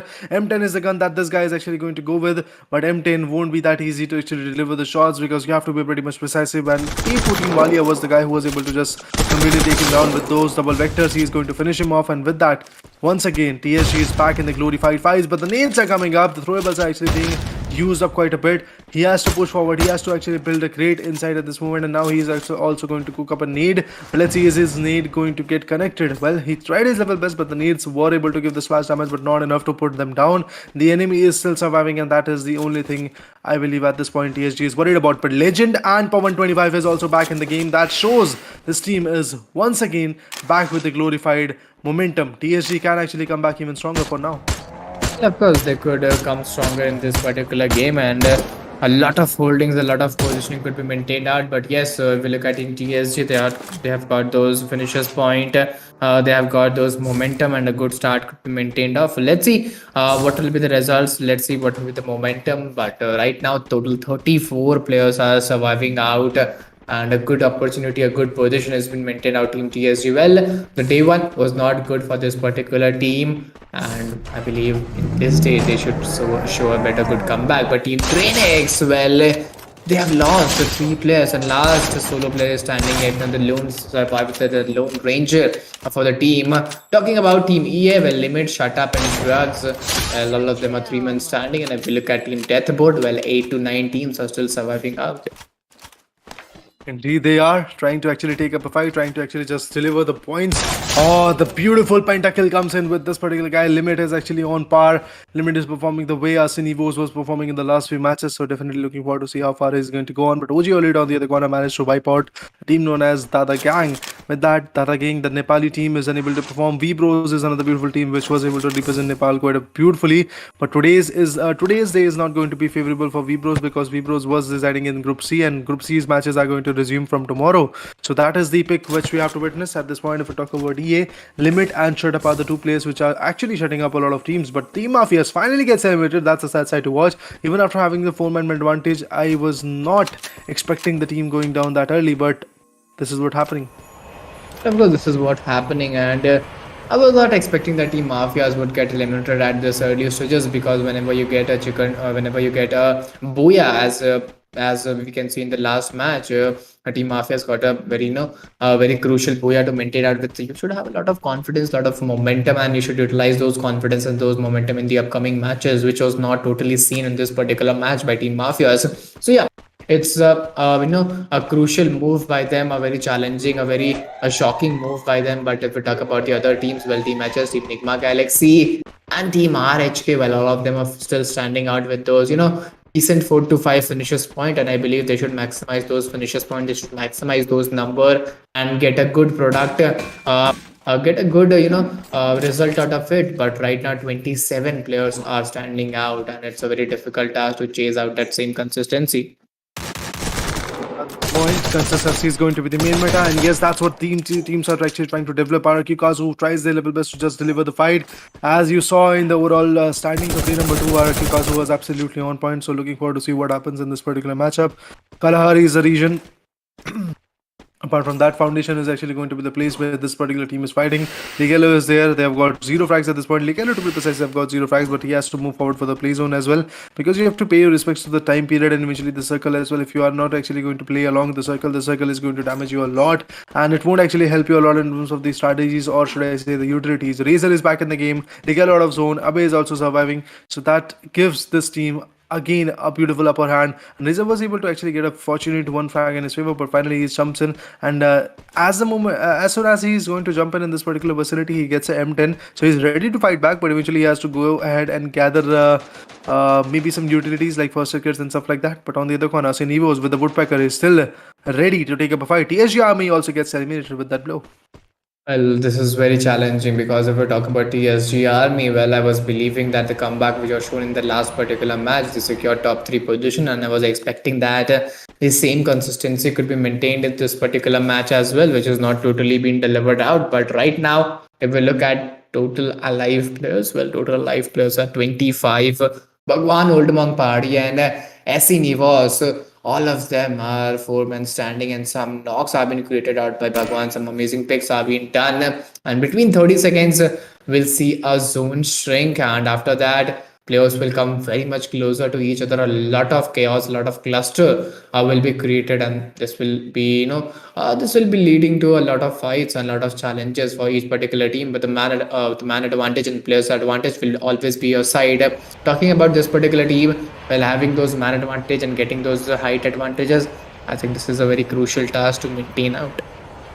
Indeed, it is. But at this point, the only task that is getting maintained is actually going to be the scores and the leaderboard. Trying to figure out what happens. OG Elite surviving in the 4-man power. RHQ official also surviving in the 4-man power. But it's Evos who is going to go down. Although he had a beautiful advantage of the ridges, but then again he has been taken down. Its limit from the team known as EA was able to actually just dish out the damage that was required. But Pahadi on the back foot is actually going to go for the revival, and if the revival is going to be possible, if the revival is going to be done, I guess that will help them a lot. He should have actually appointed the glue wall, because from the right corner, if anybody else comes in, he can easily appoint some good shots on this guy particularly, and they might actually go down. But Pahadi decides that he's going to fall back, and eventually Sinivos is going to be the only guy who is going to survive at that moment. And eventually it's quite amazing to see how amazing of a fight is actually coming up. And in the refinery region, to be precise, this kind of high tower, or should I say high place areas are there, which will easily give you a beautiful area of point, so you can easily put your POI in the perspective and eventually just check out that where the enemy might be coming up. But look at that, now he's going to figure out to just go even higher, so that from that region he's going to appoint some good shots as well. Of course, the more height advantage you have, the more, a good area of vision, a good area of mission your team and your players could control out. But talking about the zone formation, we could see the zone formation around those western parts of the region. It's of course it's a little challenging and little chaotic for the team, but total 25 players are standing around. Pahade is still waiting on down the ground. If you look at another players, another teams, they are very much down the ground, and I don't think the scope of vision is totally there. But yeah, if we look at this particular team, total 3 finishes point have been secured. Talking about the other teams, well, team NIGMA Galaxy, I believe they are coming back in action. Well, for now time being, they have 3 finishes point, and they have lost 1 player. Dew has been eliminated. A perfect revival could also been maintained out. A few god, if I'm not wrong, FI God, a perfect revival has been done, and instant revival has been done. But onto the other end, Nigma Galaxy stop. Well, there's a stop onto his move as well. Finally, he's been taken down, and let's see, is that revival possible right now? Pressure will be fortunately evolving sober, to be honest, so that's good enough. Caramel and Fever God, both of them are surviving. Needs are and throwables are actually getting used up at this point. We can already see a lot of crates have been formulated, but on that particular vending machine we have an enemy, so in order to take him down, I guess he has to go a little bit more closer to the fight, and eventually he is just doing that. Caramel has to loot up some crates so that he can get the utilities which is required, but he is actually trying to figure out the way the nades are. Unfortunately, he has got the resist of that particular fight, and now look at that, the push is coming up, and it's quite surreal to see that this push will be able to just, let's say, temporarily disable the enemy. And with that, another beautiful KO comes in from Stop's corner, although his HP is not that good, but then again he was able to eliminate completely and put a full stop on the team known as RRQ KAZU. With that, we can fairly say that RRQ KAZU will be coming back with a beautiful stance, a bit of beautiful competition to be precise. And now I can actually talk about the fights part. It's Stop who has been finally taken down, although his revival should have been done, his health patching stance should have been done. He was waiting for it, and eventually he waited a little bit longer, and that gave the moment for the enemy to put, or should I say, land some shots on him. Well, of course, if we look at the current scenarios, if we look at the current position, so total 17 to 18 players are surviving right now, and the height advantage Evos is holding out. I totally agree. Some amazing knocks and some amazing finishes point could be maintained from here, and there you go. Finally, he is delivering out what is expected from him. What should be delivered from him. He is totally delivering those same things. But right now, I don't think those glue ball will work. And DRANIX Mal, total 26 skill points has been maintained out by this particular solo player. Talking about HOTSHOT, well, this team has also been eliminated. Some walls, some must be break down. I think those covers will not play a prior role for a lot upcoming time as well. This is the map of Kalahari of third particular match. After this, we'll witness the same series of same 3 maps. First Bermuda, then Purgatory, and then Kalahari again. But Bhagwan is still jumping around. having those pistols and those great weapons into those hands. He has totally targeted the opponents. I totally agree. He's on the verge of getting those finishes points. Some amazing throwables have been used, and if those throwables are on ground, it surely could make a lot of trouble and chaos. Well, at this point, OGLE, they're still surviving, but Asinivos once again is not becoming the answer that we were remembering him from the first match. To be precise, he's back and forth getting decimated, so that's a sight that we have to actually witness. But now, if we talk about Pahadi specifically, he's waiting. Pakwan is also pretty much passive about the fact that DRANIX Song in the corner also gets taken down. But the domination, well, it is coming from some of the team. Look at that, 14 kills is there from EA's corner. This team, E Arena to be precise, is looking quite amazing to be precise, but Enigma Galaxy is still trying to avoid some good shots. EA is still surviving. We have got Funa, Shut Up, and August to be precise. They can easily go ahead and close the deal. But is it going to be that easy? I really doubt it. It is actually going to be quite unfortunate to see that the fights might actually go out of the hands of Team EA, even after having this kind of tussle in their favor. It seems like that now they are in the trouble because RHK is focusing on them, Enigma Galaxy is focusing on them, even OG is focusing on them. So obviously a lot of teams are actually on focus. But if we talk about OG, I believe they're outside the zone, who are actually going to become the guy who is going to go for the heal battle. So that's good enough. The beautiful strategy, heal battle could actually help them quite a bit. Of course, those heal battle could also play a prior role, but I don't think this will play a prior role for a lot of bigger time. Some amazing glue walls inflated on around those 270 degrees around himself, and if he goes for those vicious point or those momentums at those end zone, I think this could be very much disturbing and challenging for other teams. So I don't think they will allow him to get those positioning or get those finishes point as he is being the solo player standing for the team, and yet he's trying his level best, trying to create some amazing glue balls and amazing positioning. And yes, he's still going in that same scenario, and finally he's been taken down and elimination could be done. Team OG, well, they'll be eliminated at those second to top 3 teams as well. It's already done at this point. OG Elite, once again, they are out of the equation, but they were quite consistent to be precise. So that's good enough. On the other corner, the beautiful knockout comes in, and that's a beautiful Winchester knockout. Apart from that, the triple kill coming from Shut Up's corner, which will give them the booyah. It will give them the advantage that we were waiting for. And with that, once again, we can see that E Arena is back in the game. E Arena, with that kind of performance, will be coming up quite beautifully in the leaderboard. So after the overall standing comes in, I believe we will get an insight that how far they were able to jump in. Of course, as we get the overall standings, we will totally get the momentum of the teams how they performed in this particular match, and after the end of this particular game, we're totally up to that. 50% of the day is over, and the remaining 50%, the remaining 3 maps and 3 games are awaited. But before that, I'll request each and everyone, guys, to please go to hit that like button, subscribe the channel, share the stream, do show your support with your friends, mates, because this becomes very much important. A like target for the day will be of 500 likes, so it's very much important for you guys to show that same momentum and to show that same support to move on with. But right now, if we look at it's almost 345 likes to chase on with, and still almost 155 likes are being awaited out.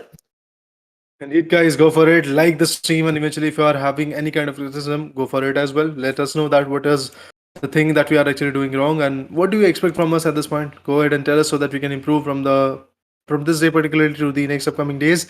But at this point, I believe the way fights are coming up, it's looking quite decent. The clashes are looking quite decent, and eventually, I guess the leaderboard is changing quite dynamically. It is actually a dynamic aspect of a tournament where the leaderboard will always change till the last of the fight. Eventually, when the 28th Jan will come in, and eventually when we'll see the final match of this day particularly, till that moment, I guess the leaderboard is going to change. So that is the dynamic part of this particular fight, this particular championship, this particular season 2.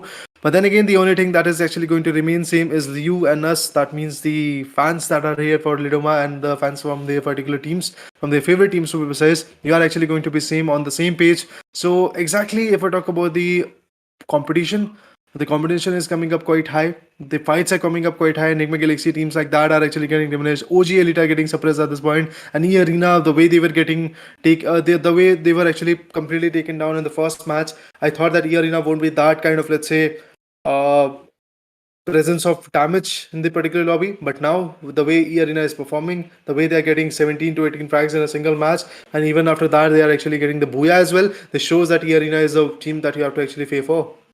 Well, of course, Team Arena is that team that each and every team fear for, and they should be very much attentive and alert when there's a fight with this particular team because it can harm you a lot of damage, it can harm you of a lot of danger as well. But right now, this is the second day, third match, guys. Lidoma present Asia Invitational, and yet there are three more matches left out. So before we move towards the other match and before we move towards the points table of this particular day, I'll request each and everyone to please go to hit that like button. Do subscribe the channel as well because this becomes very much important for our morale support for players, for organization, to to retain these tournaments back to back and with that same energy and same intensity. But apart from those things, if we talk about the fourth match of the day, well, this is the by default map again. It is of Bermuda, and as we talk Bermuda, it's very much unpredictable to predict that which team will get the booyah in this particular game. Indeed, you can actually predict. You can't actually predict at this point that what will happen in a particular match. There will be quite a few speculations, and eventually those speculations are going to get derived from quite a few variables, like where the zone will form, or how the teams are actually going to develop their fights, or what the enemy is going to do, and is there going to be any kind of drop clash coming up. So eventually, if the drop clash is there, only one team is going to survive out of it, or the second verdict could be that both of those teams are going to fall back from their respective locations and eventually go for some secluded drop locations. So a lot of speculations are there, but even eventually, in order to clear all of them, I guess we have to just witness the match, the fourth one to be precise, which is going to be started very soon. And before that, I believe the overall standings of day number two is also going to come in, which will give us an insight after three matches what is happening after the first half, or should I say, after the 50% of the game is already done. What has happened in the lobby is going to be the main verdict that we want to actually notice at this point. So meanwhile, keep supporting your favorite team. RHK is getting support from Saidur Rahman. So go ahead, guys, and eventually support your favorite team. OG is getting the support from Satish and many more guys. Renix is there, which is getting the support from Darly Partles. So that's good enough, guys. People keep on commenting in the live chat, and meanwhile, actually like the stream as well. Subscribe to the channel because for next 7 days straight, I guess you are going to witness your favorite teams fighting right here. Of course, so for next 7 days, we'll be stay tuned with you guys. But apart from those things, if we talk about the day one, well, in the map of Kalahari, team DRANIX performed very phenomenally. To talk about, they almost got a pretty good finishes point. If we talk about their finishes point, it was almost like a 17 to 18 finishes point and a great booyah to move on with. But in today's day, Kalahari map was not that good for this particular team. I was expecting a bit more from their side, but yet those promises could not be delivered. Those promises which were showed in the day one could not be delivered in the day two, and I'm expecting for the same consistency in the upcoming three matches from team DRANIX and team Enigma Galaxy as well. So let's see how will they take on the scenarios, because sometimes there are pressure as well. If we talk about the pressure is of retaining the first position, or the pressure is of that of retaining second, or getting the first position from second to third, or third to first. A lot of pressure, a lot of chaos has been witnessed inside the map, and inside the matches and outside the matches as well, in the points table as well. So yeah, we'll witness out at how team and how players will perform in the upcoming three matches. Indeed, we'll get to see very soon that how the performance is going to go on. At this point, all we can do is just wait. And when the leaderboard will come in, we'll give you an insight that what happened in the leaderboard, how the performance is actually going to change the pace of the game. And after that, if we talk about the particular matchup, whenever the lobby is going to be ready, whenever our favorite players are going to be there ready in the lobby, the match will be getting started because we as a caster are waiting for them to get started, I believe. And on the other corner, if we talk about the schedule, well, once again, let me remind all of those guys who are pretty much new on the stream that 6 days of planes are actually going to go on, and eventually after that, 3 days of the grand finals will be there. But the overall standings are here, and with that, you can see that E-Arena Esports is actually going to be on top with 32 amazing eliminations. 23 will be the rank points, and 55 is going to be the total points that these guys are having. Already a half century is done from this particular team's corner, but OG Elite is not that far away with having a beautiful booyah. And apart from that, three matches that they played in that particular matchup, they were actually able to have 28 points, just shy of 4 points from the team known as Arena Esports, and pretty much higher on the higher note when it comes to the ranking points. And if we talk about total points, 52 points from the corner, just shy of 3 points to be precise. RRQ KAZU on the other corner, 50 points from the corner as well. RENIX Esports 39, NIGMA Galaxy 38. And if we talk about Team The Mafias, I'm pretty much surprised to see that even though Team The Mafias is a team which was having a beautiful booyah in their favor, right now they are just getting shattered quite a bit. They are unable to even climb back to the top 3 position in the leaderboard. Well, of course, they were very much chaotic to move on with, but right now, as we saw the leaderboard, so Very soon we will be also witnessing the fly path of fourth match of the day, which is of Bermuda, and there you go. The fly path is very diagonal to watch out. And those early phases, fights could also be witnessed around. And if you look at this particular team, almost they have lost those two players, which is not a positive start, Raider. Indeed, it is not a positive start because losing the players that early will actually demotivate you a lot, and eventually it will give a lot of chance to the enemy as well to just capsize on you. That's what is going to happen very soon, until unless the revival actually comes in. If we talk about this particular team, BH is surviving. I don't know which team is this particularly, but then again, we have got Deepu Bot, and we have got Supreme, we have got Nobi, we have got Tani Pro. This could be the team which is coming from Nepal. So let me just look into it as well at this point. And the team could be, I guess, DADAGANG. Yeah, DADAGANG could be the team which is actually here right now. Meanwhile, if we talk about the map, Bermuda is going to be the map, and UV has actually UAV has actually been deployed so that they can actually just learn out that if anybody is hiding in those particular walls, so they can actually demolish them. Apart from that, peak is the area where these guys are looting, and they're pretty much trying to just cover as many as houses, or should I say compounds, that are actually there so that they can loot and maybe push forward. But for now, not even a single casualty is coming up with the lobby. The kill feed has just stopped for a moment, and when the zone will shrink in, I believe once again the people will be in the close proximity, and then the fights might actually come in. Well, of course, so then the fights might actually come in. But right now, looking at the position, right now, looking at the holes, I don't think it's going to be that much easy for any one particular team. 33 players are surviving out. This could be really, really very much struggling and really, really very much challenging for each and every team. Almost, if you look at those players, it's Team PW, it's Tipu Bot, Tanjiro, Nubi, and Supreme. All of them are four-man standing. Yet they haven't got any finishes point. They're still moving with that, a slow and steady approaches. Currently they are a very loot focused, which is very much good to move on with. You should have those loots, you should have those utilities to take on with. But talking about Team RHK. Well, Team RHK is still a very, in a great hold. They have got one finishes point, and if this game goes good for this particular team, Team RHK or Team RRQ, well, both of the teams are almost around at same position in the points table. So if they get a good game out of this particular game, I totally agree they could get those top 3, top 5 position. I mean, the possibilities are endless at this point. But if we talk about Team OG, looking quite amazing. Well, Bhagwan is actually going to fetch out the particular bike. But apart from that, if we talk about the guy known as Pahadi, he is actually going to sit back and eventually just give the cover to the teammate so that he is not going to go down to the rush, because you have to actually have the back for the team, and if you are unable to support your teammates, I don't think so that the teams are actually going to be that favorable for you. But now moving up, if we talk about the live location, you can see that there are quite a few places where the people are actually going to meet very soon. For example, Team World of Battle is pretty much close in the factory region, and with them RRQ KAZU is there, so there could be a fight in that particular region. DG on the other corner, that's DADAGANG along with NIGMA Galaxy are surviving in the peak tower, in the peak region to be precise. So at that angle, another fight might actually come in. Team The Mafias and RHK from Bangladesh is also there in the mill. So at that point, I believe the fights will be there. So I guess 3 places out of this whole particular map are actually there where the should I say clash might come in. And of course, this could be very much challenging, as we told about the live locations. There could be some challenges, there could be some difficulties, some drop clashes could be witnessed around. And if we talk about the current drop clash, I don't think there are any regions where we could see some amazing drop clashes. But yes, some rotation clashes could be witnessed around. But because this is the process of the game, if there is no drop clashes, we'll see a lot of rotation clashes and a lot of chaos, particularly in the end game. So let's see how will they perform out. Let's see what will be the results, what will be the momentum. Talking about Team NIGMA Galaxy, right now they are 4-man standing. They haven't got any finish point, trying to get with that slow and steady approaches. But let's see what will be the upcoming scenarios and upcoming results.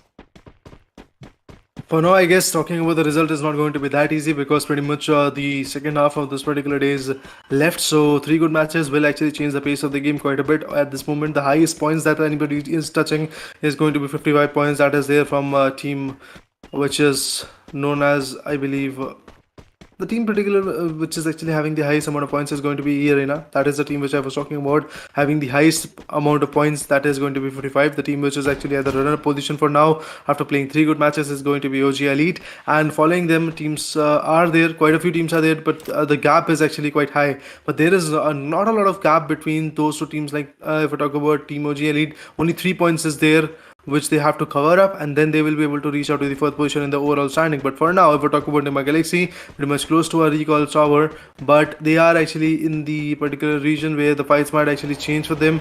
Things might be a little bit more difficult for the team, but Stop is just trying to go on the top of that hill so that he can figure out that where the enemy might be. Well, of course, having those height advantages, having those players advantages will always give a different option to move on with, a different position to take on with, and finally some amazing headshot has been taken down. Will he able to take that pick? And yes, he is able to take that pick. I believe an amazing knock was delivered out, and that is converted into a finish point as well. Team NIGMA Galaxy getting a great start.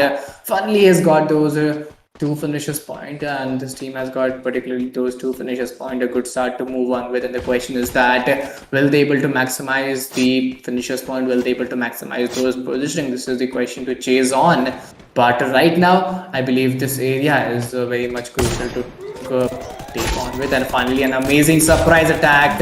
I don't think he was prepared for that. Stop needs to get stopped to move forward, and Team NIGMA Galaxy of the players, they are very much ready to show that instant support.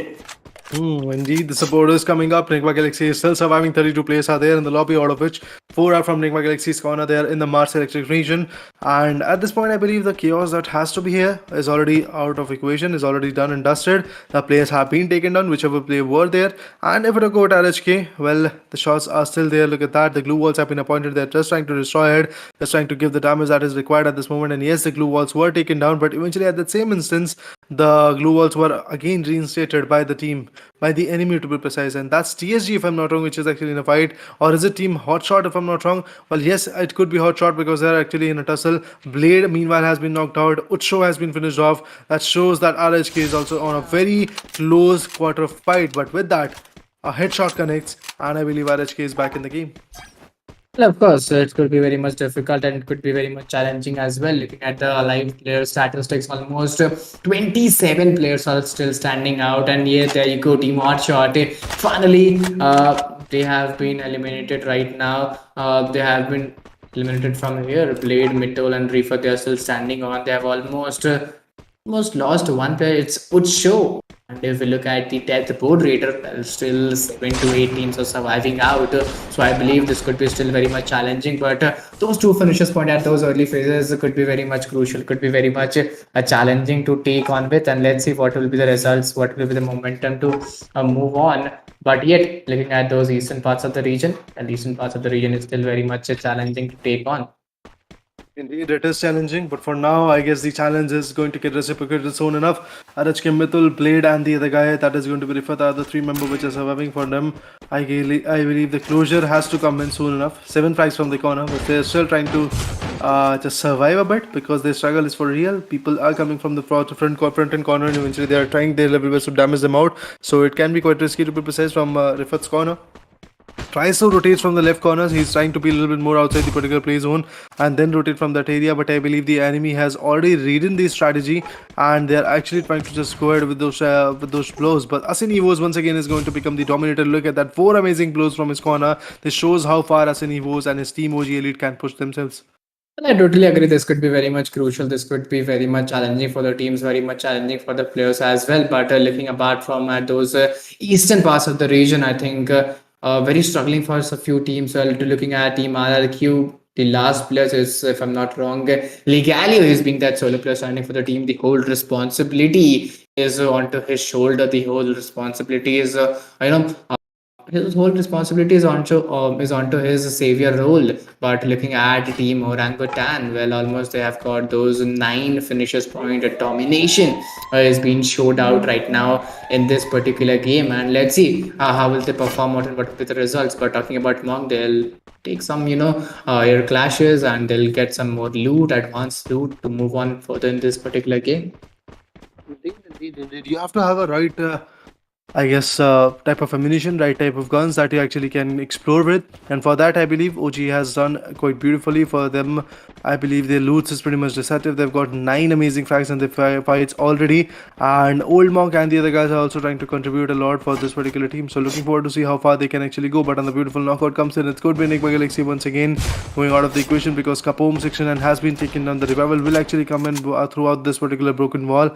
They're just trying to actually go ahead and get the revival done. And Kapom is back in the game. That will give an beautiful jump once again. But Dew could be taken down. Kapom and Dew, their HPs are very low, but Kapom is finally going to repatch himself with the first wickets, which was required a lot. And apart from that, he's also going to repatch his vest. Of course, you're going to be repatches West and repatches positioning as well, but almost 24 players are still standing out, and I believe yet 50% of the match is still left out, but I don't think it is going to be that much easy for the teams and that much easy for the players. Looking at Team Enigma Galaxy, Capon, P God and Stop, well, they are still surviving out, looking in a great danger to move on. P God not that great position to chase on this particular fight, but right now some amazing glue walls is being created out to defend the fight, to defend the momentum. He's again aggressing on to get that 1v1 on point, and I don't think there's going to be that much easy until the end delete. Well, he is a phenomenal player to take this fight at this particular moment. He could totally take that pressure onto himself and get win this fight, but there you go. Team PSG onto the other end, well, they're also trying to take some amazing picks, and I don't think this game has totally been very much chaotic. Each and every player are getting down. Some amazing third parties could also be delivered out. Well, already the third parties are going to be there, so soon enough, I guess the battle will actually come up to an closer for this particular teams. So Ansh is there from Team the MAFIAS, if I'm not wrong. Team Galaxy is also surviving. They are waiting for the right call out. They're waiting for the right moment to strike on. DADAGANG once again gets eliminated, and every now and then in the past 4 matches to be precise, along including this one, DADAGANG was unable to do anything fruitful for the team. So definitely that is the one thing DADAGANG has to actually just focus on and maybe deliver a great amount of blow. And meanwhile, if we talk about some more shots, and yes, that is it. Ansh was able to take that particular team completely down. Enigma Galaxy is out of equation, and Ansh, with that closure, is actually going to push forward quite a bit. 15 amazing players are surviving, and out of which one is Ansh, the last one standing of his team. RRQ on the other corner is also trying to push forward. Mithul is there, Blade is there. Both of them are trying to actually just survive, but the shots are innumerable and the countdown is still ticking. But the shots are actually getting exchanged. Look at that, there are quite a few shots being delivered at this moment. Well, of course, quite beautiful shots could be delivered out at this moment. But looking at these top 13 players, well, they are totally phenomenal to look forward with. But if we look at the finishers point of this particular team, well, they have got those 3 finishers points still. They're almost 4 men standing with a great hold and with a great positioning to chase on with. They're moving with that slow and steady hold. Talking about Pahadi, well, a great source of hold, a great source of momentum is chased out with this player, looking very much aggressive up to hold on with. But similarly, Team Mafias, well, again they came on top, but they still missed out those Booyah. Well, similarly, onto the other end, Bhagwan has been taken down. Old Monk, Pahadi, Asinivos. Well, they are the 3 players standing right now, right here. Vince Path has been created down. But similarly, those particular mid-range, those particular, long-range fight could be delivered out. Old Monk onto the other end, getting a good split out of here, getting those height advantages, man advantages, and split at those right point, right areas is very much important to be delivered out at those end zone. But looking forward, Team RHK official, well, they have been finally eliminated on, and a good connection has been maintained out by this particular team.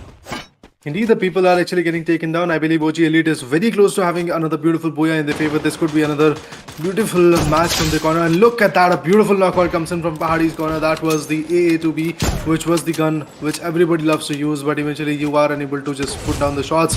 But eventually Pahadi is not the guy you want to mess around with. 7 people are serving, out of which I guess 1 or 2 are being knocked out. And look at that, TSG is going to be that team particularly which is still surviving, but TSG is getting a lot of backlash.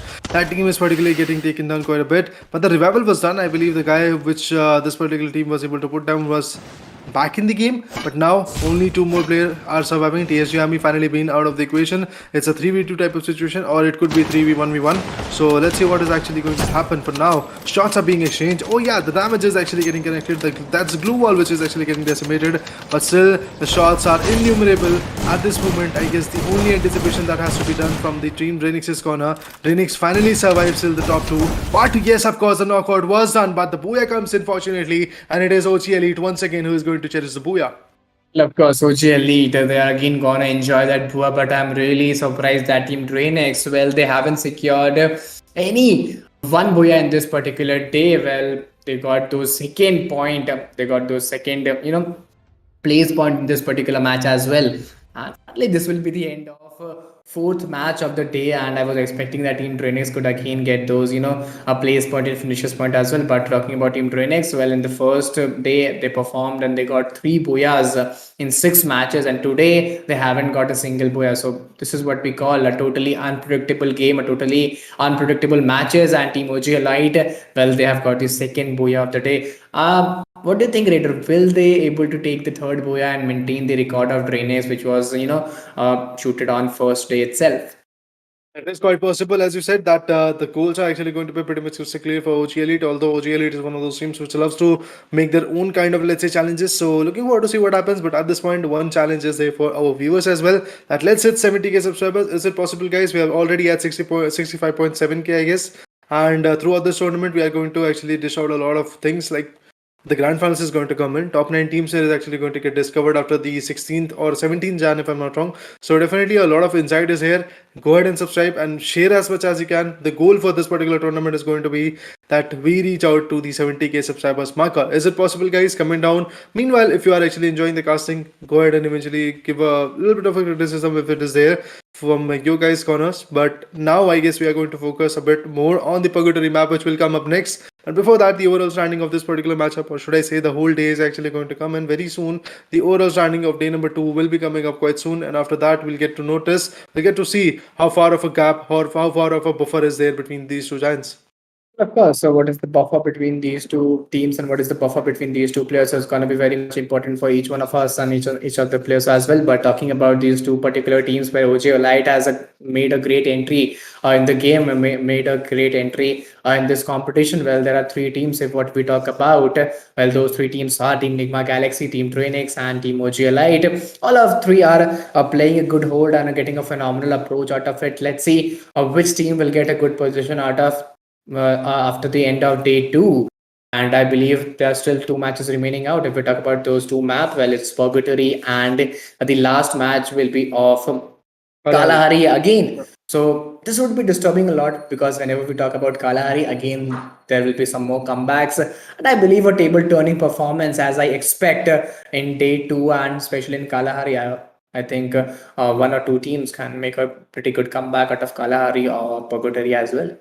Indeed, the comeback is for sure going to come in, and I'm actually quite excited and quite stoked about the fact that the comeback will come in, because Kalahari, again, as Eagle said, that it is a basic map where the comeback is pretty much needed, because that will be the final match, or it is a match where after 2 good maps, after the Bermuda and Purgatory, you actually get an insight at what the lobby is all about. And in Free Fire, we never see kind of, let's say, only 3 matches happening. We always see 6 matches happening all together. It's a set of 6 matches, to be precise, which happens all together in a tournament. So again, I believe that is the region where Kalahari comes up at the last, and eventually Kalahari is a map where the comeback could be delivered, because you can easily read out the whole day and you can know that what you did wrong, and after that you can know that how the lobby is evolving, and then you can actually push back even harder. So that's the main meta, that's the main goal I'm actually looking forward to.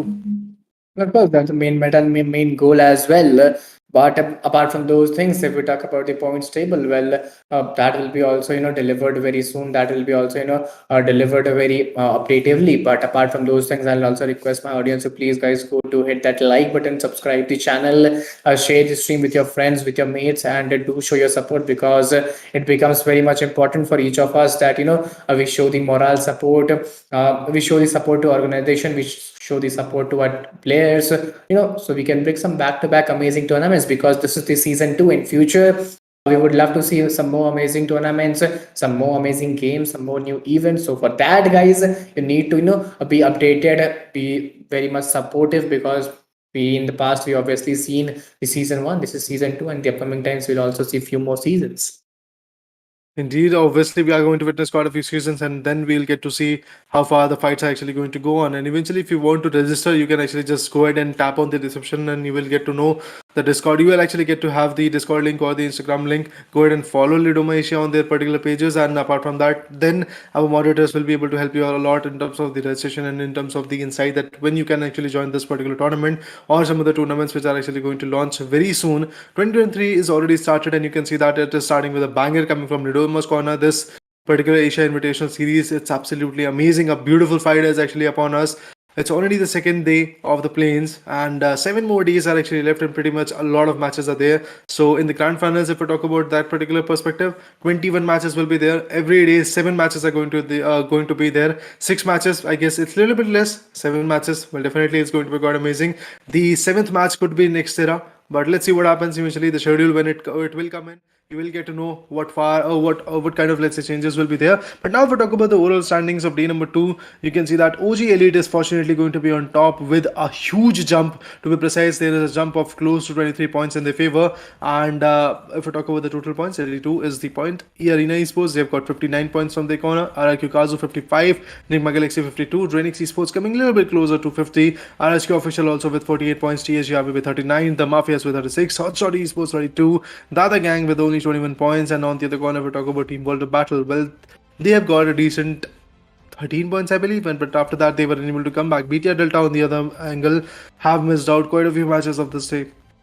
If we talk about the lead, well, the lead could be totally been maintained out. If we look up towards the lead, well, lead is almost of 23 points maintained by OG Elite, and E Arena is that second position, lagging behind 23 points. RRQ KAZU, well, they are lagging behind 4 points. If we look at Enigma Galaxy, well, as we can see, the 3 points, 2 points lead is always been maintained, but it's not a bigger lead to be chased that that cannot be chased out. It could be easily been chased out by any one of the team. One good match, one good boya, and I believe they could get on those top 2, top 3 position. But this is not yet, guys. This is just 50% of the day. We'll be still witnessing 2 matches, and this is the 5th match of the day, which is of purgatory. So very soon we'll be leading towards the fly path. But as I said earlier, please go to hit that like button, subscribe the channel, and share the stream. And yay, out there we come to our fly path. And talking about the first zone, well, it's very much predictable enough.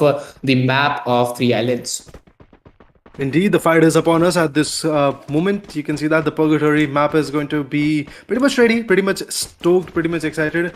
To be precise, at this point, if we talk about the particular players, we have got 42 players to be precise in the lobby. Save zone will shrink in just 1 minute and 20 seconds. Before that, you have to loot up, but I guess we have a battle coming up pretty close to Team World of Battle, and there is a team pretty much close to World of Battle. TSG is on the other corner trying to take a piece of Team DADAGANG, and TSG is once again trying to be a little bit more chaotic. You can already see TSG is just constantly trying to eliminate, constantly trying to diminish the power of DADAGANG, and you can see that DADAGANG has already lost 2 good members of the team, and the remaining players which are there are only 40.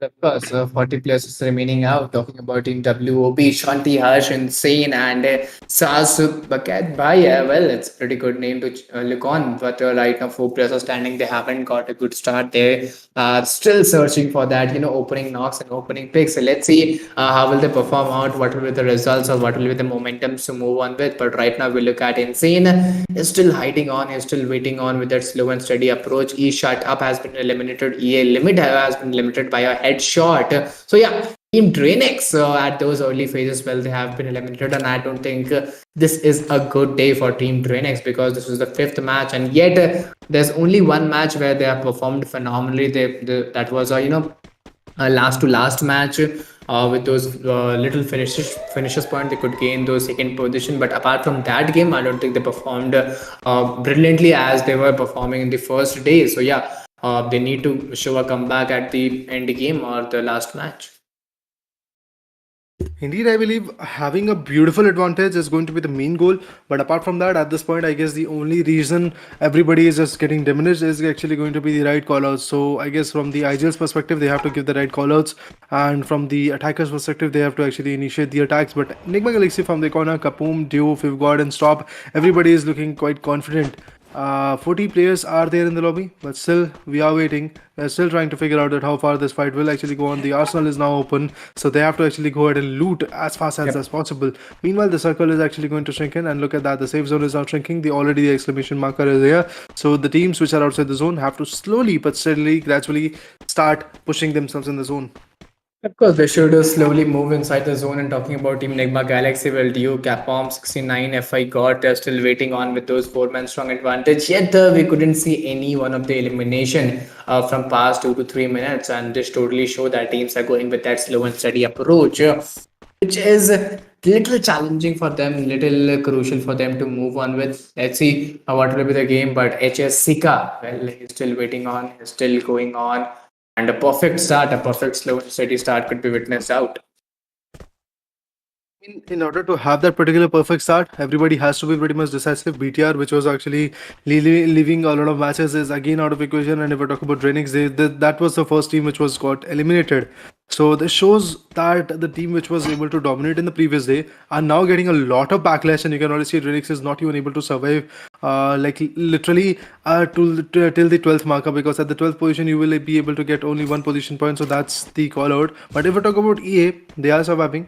E Arena, to be precise, is the another beautiful team which is pretty close to grasping the jump that team OG Elite is having. But OG Elite is having the advantage of 23 pointers, which will be pretty much an amazing advantage, to be precise. If a team gets a beautiful booyah of close to 10 to 15 frags, then only I believe they will be able to counter the team known as OG Elite. But for now, OG Elite is the one team which is leading the charts quite peacefully. TSG on the other corner is also surviving. Two players, to be precise, have been taken down by TSG. Of course, right now two players are surviving for Team TSG, but looking at Team RHK, well, they are also in a decent position in the points table. If they could deliver these two matches with a great upholding, I think they could get an increasing point in the points table. But right now, Blade has been taken down the whole responsibilities onto these three players, Mithul, Urchad, and Rifat. A game of hide and seek is being turned on, and let's see how will they move on and what will be their upstandings, how will they win this particular five. And onto the other end, if you look at Saz Spike Pi, well, it's a pretty decent name to look on with, but right now the most important thing to look on with that you should win this particular fight and get those finishes point.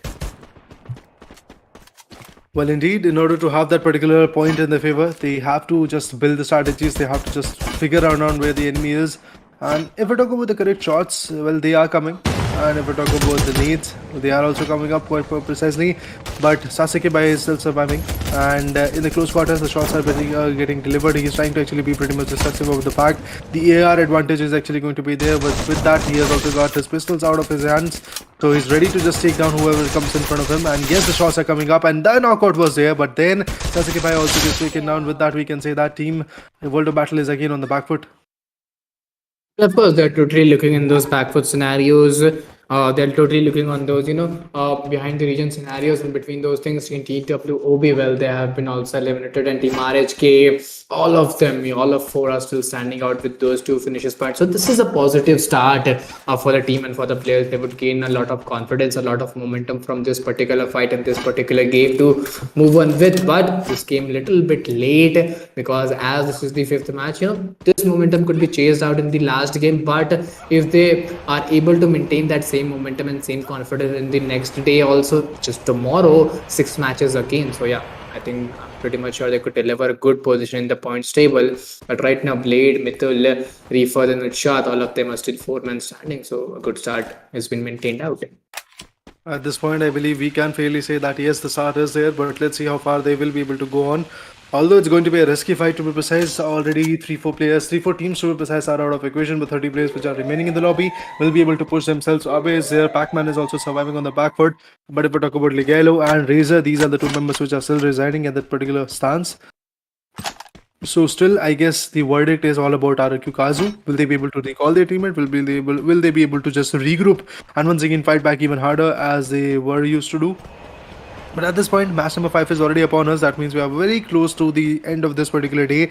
And the lead is actually in the hands of OG Elite. If OG Elite gets another booyah in these next 2 matches, including this one, things will change quite a bit. But Abe finally gets taken down. It's Pac-Man who's going to fall back completely.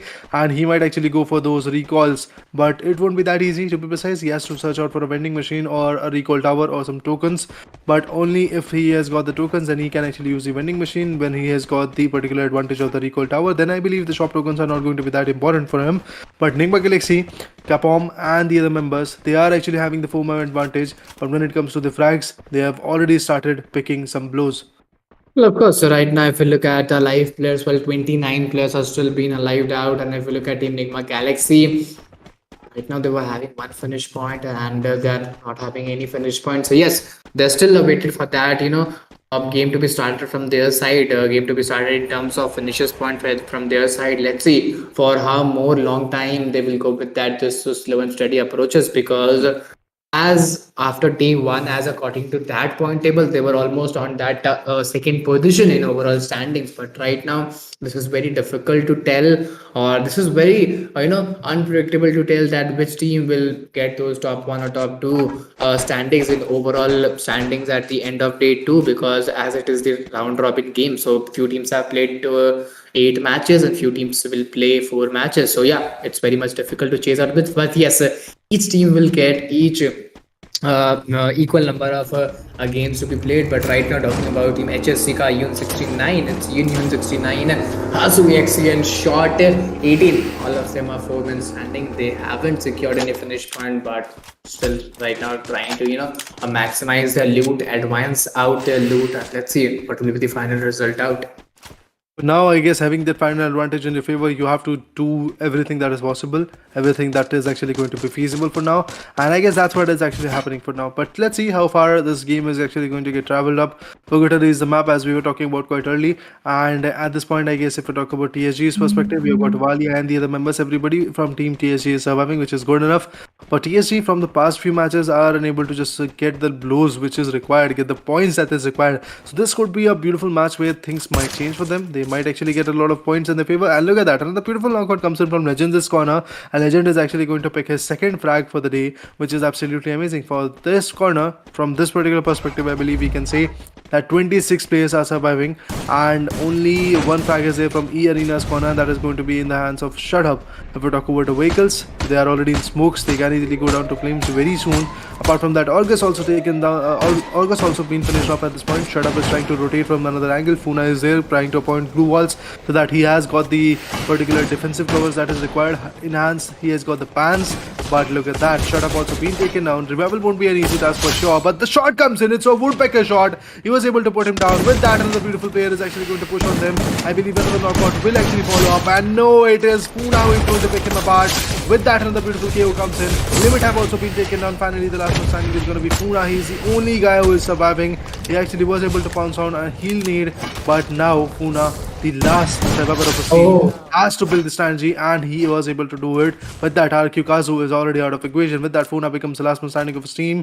Can he actually just deliver the fight in his favor? Well, the shots are there. Woodpecker is actually going to be the gun that he's utilizing. Recalls and the revivals are also done. Funa tries to fall back. The shots are there. Another beautiful knockout, but the HP is not there. Finally, it's all said and done. I believe another beautiful team is out of equation. Let's see what Team Mafias is actually all about. Well, let's see what Team Mafia is all about. But right now, I believe Team Mafias could gain that second booyah of particular day. But beneath those things, Team Arena, well, they will be also get eliminated from this particular match. 18 players are surviving right now. Looking at Team TM, well, advantage is still onto their side, and they have got one finish point into their favor. Yet, I was believing they could get some more. But if we look at the death board, well, with the maximum number of finishes point, Team NIGMA Galaxy is totally ruling the game, and Team DADA, well, they have been also been eliminated. So yes, Team TM totally looking into fire and trying to aggress the game and take a pretty good hold around this particular match. 16 players are surviving, and DRANIX, well, this player with those maximum number of finishes point, maximum number of kills, having 27 into his backpack. Oh man, at this point, the way he is picking up the frags, the way he is picking up the point is absolutely lovely. Tailed on the other corner is actually going to be on the back foot. Ansh is surviving. He's also trying to deliver the fights which is required, but let's see how far they will be able to just push and diminish the battles. The throwable comes in, but still the casualties are rising. Still the fights are not looking that easy, to be honest. But let's see what happens eventually if we talk about delete. Specific of this fight is actually going to be the meta.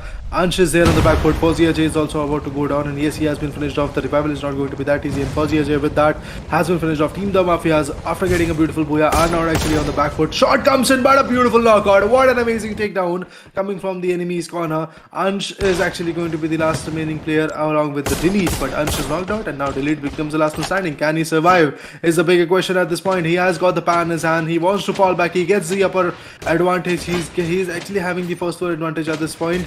But a lot of shots are coming up from multiple corner. His survival is pretty much out of question for now.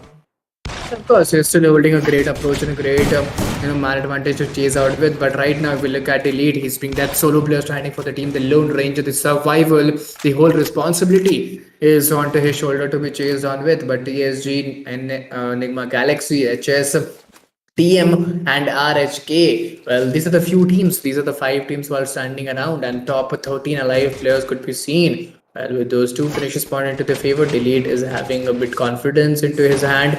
But let's see for how much more longer time he will be able to survive. Talking about the other players, talking about the other teams, Enigma Galaxy and Team TSG, well, they're totally here with those man advantages, with those 4-man strong advantage. So I think they would gain a lot of confidence to take up the fights at those end game also. Indeed, when they have to pick up the fight, they have to just survive, they have to just build this energy, and that's what they're trying to do.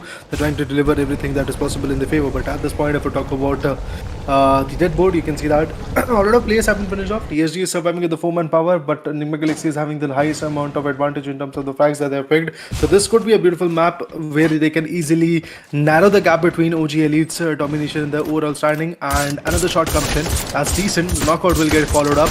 And yes, apart from that, having the height advantage is not going to cut the game. Enigma Galaxy is trying to push forward. RRQ official was able to rip them apart. This shows that Enigma Galaxy is pretty much close to having the booyah. Once again, a beautiful booyah might actually come from Enigma's corner, but look at that. The pentakill from Stops' corner is not going to stop. This guy is just on fire for now. Of course, they're totally on fire. And talking about Team Mafias, they're also like in a great hold. If I'm not wrong, last 3 teams standing around. And there you go. We got you and Kepu M69. All of them 3 are still standing out. Looking at Team HOTSHOT, well, they have been also been eliminated. And 3 container is very close to Team Enigma Galaxy. It's gonna be very much difficult. It's gonna be very much challenging for the teams and players as well to chase on with. And finally, a beautiful booyah has been maintained out by Team Enigma Galaxy. Well, finally, the booyah is here right now, and Enigma Galaxy was able to deliver the best that they could. And with that, we can fairly say that Enigma Galaxy is actually having a very decent advantage. The way they are picking up the fight is looking quite fairly amazing. But the only thing that is missing is actually going to be the consistency that should have been coming from the teams like E Arena or Team OG Elite in this particular matchup. To be precise, the 5th match for the day, they went out quite early, and this will actually give the buffer for teams like Enigma Galaxy to even to come back even stronger. And I believe once again they are actually going to be a little bit more stronger in terms of the asset, in terms of the attack that they are actually going to have. So this will make teams like OG Elite or some of the teams like E Arena make them worry, because E Arena was already pretty much close to Enigma Galaxy in terms of the leaderboard. Well, although they were leading the charts, but now they won't be able to lead it because Enigma Galaxy, I guess, they scored quite a bit of points. They could be actually jumping up to the first position as well. If we talk about the arena, or whenever we talk about other teams like Team Enigma Galaxy, I believe they played really very much phenomenally in this particular game, and they're very much consistent from the past few games. So I believe in the upcoming times, in the upcoming days, if they play with that same consistency, I don't think it will be easy for other teams. It will be, the competition will be very tough, because as I can see, as I can count on my fingers, there are few 5, 6, 7 teams that are totally very much consistent after every 1 or 2 match. So it will be very much difficult for those teams who are around those down the line. In fact, in the overall points table. But yes, this is the end of 5th match of Purgatory, and after this, the last match of the day, which is of Kalahari, becomes very much difficult for each and every team. And whenever we talk about the last match, so guys, tighten your seatbelt. This is going to be the most entertaining, most challenging, and most difficult map, or most difficult match even for the players as well, because this, now they need to get a comeback. Each and every team will try to deliver a good match out of it, because each and every team will try to end the day in a positive manner and end the day in a good note. So let's see how will they end the day. Indeed, everybody wants to mimic the fact that they have to gain the patience, they have to gain the points, they have to gain that kind of higher advantage in their particular fight. Although it won't be that easy, you don't actually just get the advantage in your favor. Have to be pretty much decisive about the fact that how you're actually going to build the strategy, how you're going to perform, how you're going to neglect the fact that the enemy is also going to pounce upon you. So looking forward to see what happens. Enigma Galaxy, although they did a very beautiful job, but how much of an impact is it going to be on the leaderboard? I believe Enigma Galaxy could be having a fair chance of having the first position in the leaderboard. But if it's going to change, things will be a little bit more chaotic for this particular team. So I'm hoping that things are actually still in the favor of Team Enigma Galaxy. And if I talk about OG Elite, they have to come back a little bit stronger. If I talk about teams like World of Battle, they are actually at the bottom of the food chart, bottom of the food chain, bottom of the leaderboard. They have to bounce back once again. Otherwise, the gap will be so high that they won't be able to just bring back the glory for the team whenever they want to in the last upcoming days, because 2 days are going to be passed. And Team World of Battle, if I talk about that particular team, I guess this is the first day that they are performing, but in this first day, the gap is very high. And after that, 3 more days of their performance is going to be there. I mean, every single group or every single team is actually going to get 4 days, or to be precise, 24 matches. Out of those 24 matches, 6 matches are about to go down out of the hands of teams like World of Battle and other teams which are at the bottom of the list, like RHQ official and some other teams like that. So they have to obviously gain the points, otherwise it will be very late to just bring back the glory or just give the comeback.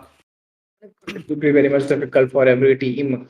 After the 3 days, after 4 days of this particular phase, if aren't coming back, or if they aren't on the top eight or top nine teams, it would be very much difficult at last 2 days or last days even to get a comeback out of those 6 matches. So it will be difficult for those particular teams. Are on the top five, because they will be playing very carefully, and the teams at the last five, I think they will be very much lethal at those last days. So yeah, we could see a lot of entertainment and a lot of chaos at those days around. But talking about the points table, so guys, tighten your seatbelt. Very soon we'll be seeing the points table, but before that, the last map, which is of Kalahari, I'll bet on a team DRANIX and team TSJ, because these are the two teams who played phenomenally in the past or day one the DRANIX in the Kalahari map. So I believe they could perform the same in this particular match. Yet, though the day two is not good for both of the team, but yeah, I believe in them.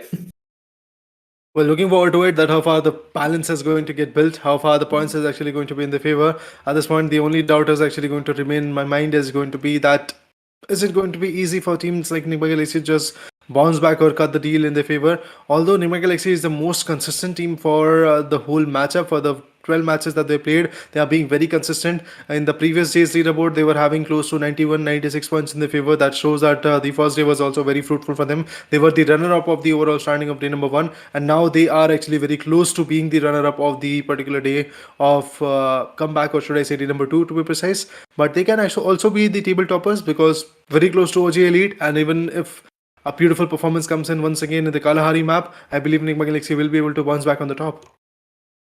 Well, I believe Nemo Galaxy can bounce back on the top if Team DRANIX allow them, or if other teams like Team EA Sports or Team Mafia Esports allow them to move on with. But I don't think it's not going to be that much easy for any one particular team, as this is the Asia Invitational Series. So one of the best teams of Asia joining with us are getting, positioning with us to get those finishers points, to get those position points and bragging rights of this particular event. But moving towards the overall standings of day two or till match 583 points. Well, it's OJ Light leading. In the past points table, they were leading with those 23 points, and in this points table, they're leading with just 2 points. And Enigma Galaxy, well, they are ruling right now and with those 81 points. So I am totally not assuring that whenever there will be the overall standings of the particular both day, I'm pretty much sure that Enigma Galaxy will rule the overall standings and get the top one rank.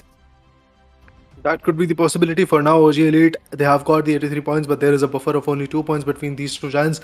Like OG Elite is actually coming up on top with only 2 points in their favor. But Arena Esports, they're pretty much far away.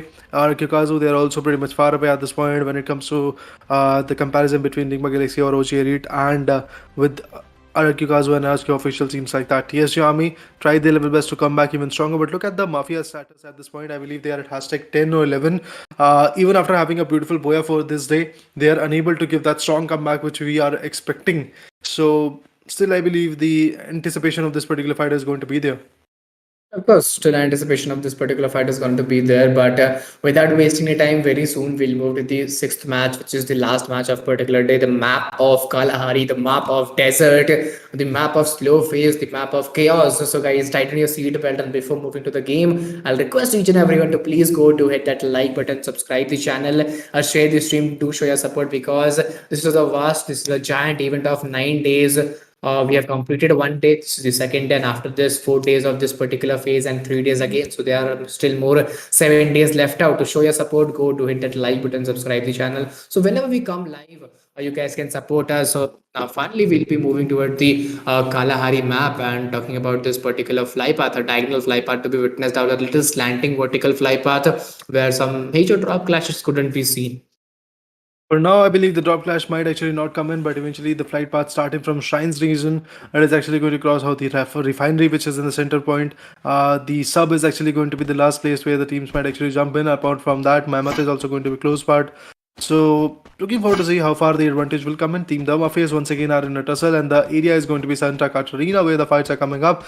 Mafia Bala has already been finished off. Fozia J surviving. Delete is there. Ansh is there. Delete did a beautiful 1v3 in terms of the teams in the second match of the day, I believe. But now his performances is going down a little bit more. So have to look into the fact that how far he can build his synergy. Fozia J and Ansh are pretty much close to each other. And yesterday you saw Fozia J also as well. Trying to just deliver the points in the other tournaments, but now let's see what happens. For now, Mafia Bala tries to just remember his teammates, or eventually just call out for his teammates that go ahead and go get me the recall done so that I can be back in the game and eventually push back a little bit more harder. And you can see that on that boat, a little bit of loots were there. Tips and bits of the loots were pretty much favorable for this team. First aid kits are also delivered in the favor, but now they have to focus on the particular recall. 34 players are there right now. I mean, I guess quite a few teams are actually having only 3 manpower. Well, of course. So we are having 3 man power right now. I'm sorry, they are having 4 man power right now. If you look at team RHK, and they haven't secured any finish point. Total 34 players are standing right now, right here, and a great approach, a great hold is being maintained out. Mithul Blade, Utsho, Rifat is gonna be in a great hold to chase on with. Let's see how will they perform out. Let's see what will be the standings and upholdings to maintain on with. But 35 players are still standing out. Team RHK, well, if they play a good game here in the next upcoming match, I totally agree they could deliver a good, good upstanding in the overall point standings. Indeed, it's going to be quite important at this point to just come back even stronger, just showcase your talent. But the only thing that matters at this point is going to be the right consistency. RHK official, the team representing Bangladesh at this moment, is having a tough time in the lobby, but RRQ KAZU on the other corner finds another beautiful elimination. That's good enough. Razor on the other corner is also pretty much decisive about the fact. Look at that, he has got 4 amazing frags. EA is actually bouncing back. Another beautiful shot, another beautiful takedown. That shows that RRQ is ready for everything that comes in front of them. Of course, it's going to be very much difficult. It's going to be very much challenging for the teams and for the players as well. Let's see how will they deliver out the same consistency or same momentum. But right now, if we look at the players right now, if we look at the holdings team RRQ, I think the comeback was shown in the first match itself of day 2. But right now, I think they're again decreasing out. The performances are again decreasing on. But looking at this particular team, they are 3 men standing. They're almost on top 35 alive players, yet they haven't secured any finish point, but looking very confident enough with their moves and with their rotation and momentum. So let's see for how much more longer time will they attain here and get those finishers point. It's a tough battle to be precise. It won't be an easy one to be precise to come back and eventually just get the blows done. So for now, all we can say is that the expectations are there, that the anticipation is still there. Pahani, Bhagwan, Old Monk, these are the 3 members which are surviving from team OG Elite's corner. That's good enough. Team World of Battle, Harsh is already knocked out. Sasuke Bhai is going to be the last man standing. He's going to be a little bit more far away, but NIGMA Galaxy is already starting off with some good blows. They are starting the match with a good initiation. Well, of course, they must be going with that good initiation. And right now, if we look at the position, right now, if we look at the hold, well, the hold and the positioning are very much, precise to be move on with. Well, NIGMA Galaxy Dio, Copam 69.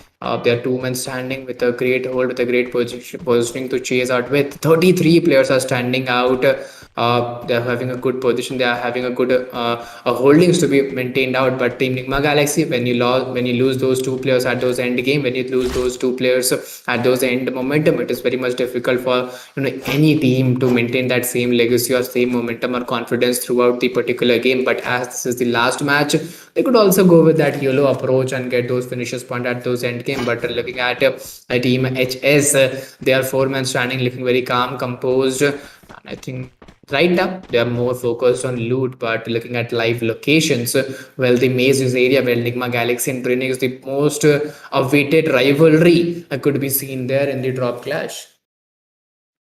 He's ready to just jack upon and eventually just get as many as points as possible, although it won't be an easy task to be precise. But when it comes to the live location, you can see that areas like Santa Catarina are pretty much occupied by Team Mafias and E Arena, so there could be a fight in that region. Draenix and Enigma Galaxy are close into the maze, so at that angle, the fight will actually come in. World of Battle is also surviving in the maze, but I believe the World of Battle is not going to engage in a fight because they're pretty much occupied with another blow, and their survival rate is also pretty much diminished. If we talk about HOTSHOT, from their perspective, the blows are still coming up, but they are still feeling a little more on the shaky corner. The confinement region is good enough, but then again, they are unable to take the fight in their favor for now. Well, of course, it's going to be very much crucial. It's going to be very much challenging. And there you go, some upcoming scenarios, some upcoming momentum is being proclaimed out.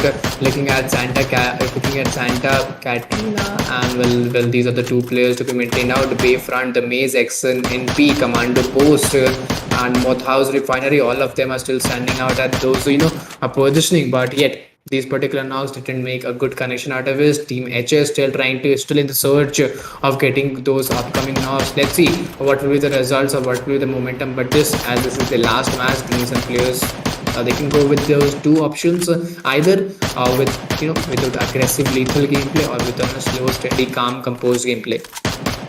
Well, indeed, it is possible to actually go with the calm, composed, and kind of, let's say, that composure, which will help you to stand a little bit longer in the play style, or should I say, in the lobby. But then you have to actually focus on this fact as well, that not just the survival is going to give you a bump, you have to actually go for the kill points as well. So, apart from being quite sneaky, one has to actually go aggressive, one has to actually go and come up with some good blows as well. Kalahari, the last match for the day, again, it is quite interesting. Scar was pretty much dropped there, but TSG, if I talk about this team, we've got Valia, A14, Valia to be precise, and Legend is there. Senior 29 is also surviving. 35 players is what we have logged in this particular lobby. The recalls are pretty much done. Oh, Valia was about to go down. He has to repatch himself. He has to come back a little bit stronger, otherwise he's going to for sure get knocked out. Well, I believe this could be very much struggling. I believe this could be very much challenging for the team, very much challenging for the players to move on with. 34 players are standing out. 34 players are still going on with that same aggression, with that same momentum to move on with. But in front of them, it's Team TSG. They are still moving on. Two men standing. They haven't got any one of the finish point. In fact, they have got one finish point, and yet they're still trying for some more. Valia is still trying to get some more picks. Valia is still trying to get some more finishes point, and some amazing shots have been proclaimed out, and finally a counter attack, and Valia, well, he'll be taken down. Last player standing for the team is Legend 21. The whole responsibility is onto his shoulder, but there you go, finally upcoming knockout. Beautiful reflex is shown by Legend, and he'll get a beautiful pick out of his weapons. Legend is here. He's surviving. He's trying to deliver the fight. He's trying to just let's say, get over and eventually just pack the punch in his favor. But is it going to be that easy? That's the biggest question. But now if we talk about DRANIX view, he's actually on the back foot. We have got E Arena in this fight. Limit is there. Funa is there. Shut Up is actually going to be there. August on the other back corner is also surviving. So for now, everything is looking quite decent. Everything is looking quite, should I say, peaceful for these teams. But E Arena is actually trying to come up with some good chaos so that they can actually pack the punch. Meanwhile, HOTSHOT with the 4-man power is surviving. RRQ KAZU is there with 3-man power with some good blows. DADAGANG is for sure surviving in this particular matchup as well. Well, I believe this could be very much challenging. This could be very much struggling for the teams and players as well. But if you look at the zone formation or central zone formation, could be witnessed around. If you look towards the teams, if you look towards the players, I think it is very much challenging to move on. But talking about Team TN, well, they are still, Delete, Ansh, and it's Mafia Bala. All of them have been eliminated. Froze, Ajay, solo player standing for the team, moving with that same approach and same intent. Yun 69 is still moving on. Team Mafia as well. He's been eliminated again. Only the first 3 matches were good for this particular team, and the last 3 matches, I don't think this was more delivering for the particular team. In order to have that kind of advantage, in order to have a lot of points in your favor, what you have to do is just completely bail out from the stand and eventually just survive a bit more, and that's what these guys are trying to do. As far as the death board is concerned, you can see that TSG is actually on the verge of getting decimated. Same goes for DRANIX. OG, if I talk about that particular team, already they had the 3-man power and now they're surviving with only 2 members, so they have to figure out somehow to get the booyah once again as they did in the first match for the day. But apart from that, if we talk about HOTSHOT, Sika, Yun69, KAZU EXE and HOTSHOT 18 to be precise are the 4 members which are surviving. This particular matchup is just coming up to a close very soon, but the survival is looking ample enough. Well, of course, this is looking a very good hold, a very good, a position to be maintained now. The 34 players are still standing out. PW, Tanjiro, So, Rifat, and Mithul, all of them are still waiting on Team RRQ. Well, they're holding a great approach. They're holding a great position out of it to be maintained out. Team RRQ not looking in a great position or a great uphold to be maintained out. But yes, this could be very much difficult and challenging for the teams and players as well. Let's see what will be the results. Let's see what will be the momentum. Pahadi, well, they are still waiting on. Bhagwan is still waiting on. I believe a lot of difficulties could be maintained out because without those man advantage, I don't think you could go for a longer run. But yes, you could maintain those position point. Right now, some amazing glue walls has been created out between the paths and between the houses as well. But TSG army, well, they have been eliminated at this particular point, and yet the day 2 was not good for this particular team. Well, for now, I guess the day number 2 is not helping out, as you said. But moving up ahead, I guess things might change. The decent advantage is actually going to be here anytime soon. So looking forward to that as well. OG Elite once again goes in for the height advantage. From this angle, they can easily come up with some good blows. But in the close quarter, we have an enemy. And it can actually turn out quite advantageous. Look at the HP. It's not even there for now. But what Pahadi has to do is repatch himself. Of course, he needs to repatch himself and get a good position out of it, get a good momentum out of it. But right now, I don't think it's going to be that much easy. Almost 7 to 8 players are still standing out. Bhagwan is still waiting on. 24 players onto the other end is still waiting outside. Team RHK, Team NIGMA, Galaxy. Well, Team RRQ, these are the big names of the game, and if they are surviving at the end zone, I think the end zone would be very much entertaining and very much difficult for the players.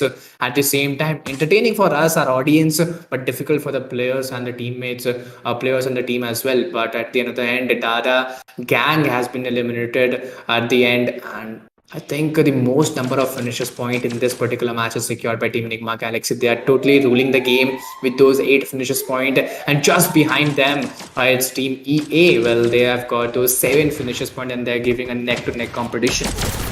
Frankly speaking, at this point, it seems like that this particular team, which is known as NIGMA Galaxy, is obviously going to jump a lot in the leaderboard, and they might be the team which is actually going to lead the charge for this day. Yesterday, they were the runner-up. Today, they are actually going to be the one team which is going to be on top for sure, because all the teams which were pretty much close to them or maybe in the close quarter of competing with them are actually about to go down. Because if we talk about EA, I mean, E Arena is actually going to be that team particularly which might change the pace of game. Look at that. They have got 13 kills. Deadboard is still to be updated at this point, and yeah, the update is there right now. Look at that, 13 packs from the corner. This shows that they are also pretty much chaotic. But Dew, he has to be back in the game. Well, he is, but again, another knockout comes in. That's stop for you guys who have been taken down.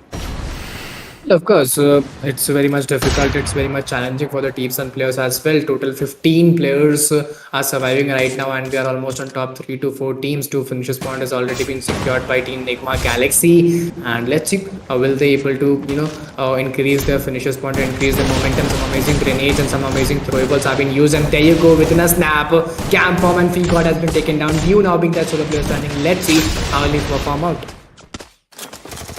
Performance is already getting changed, to be honest, but these 14 players which are surviving are actually just trying to give that tremendous jump in the leaderboard. Oh, that was amazing. Dew was able to put down another beautiful player, a triple kill, but now I believe squad kill is actually going to come in. The 4th one, to be precise, is actually going to be there. I guess quadra kill is there, but with that, the penta kill is also going to be there, and look at that, the penta.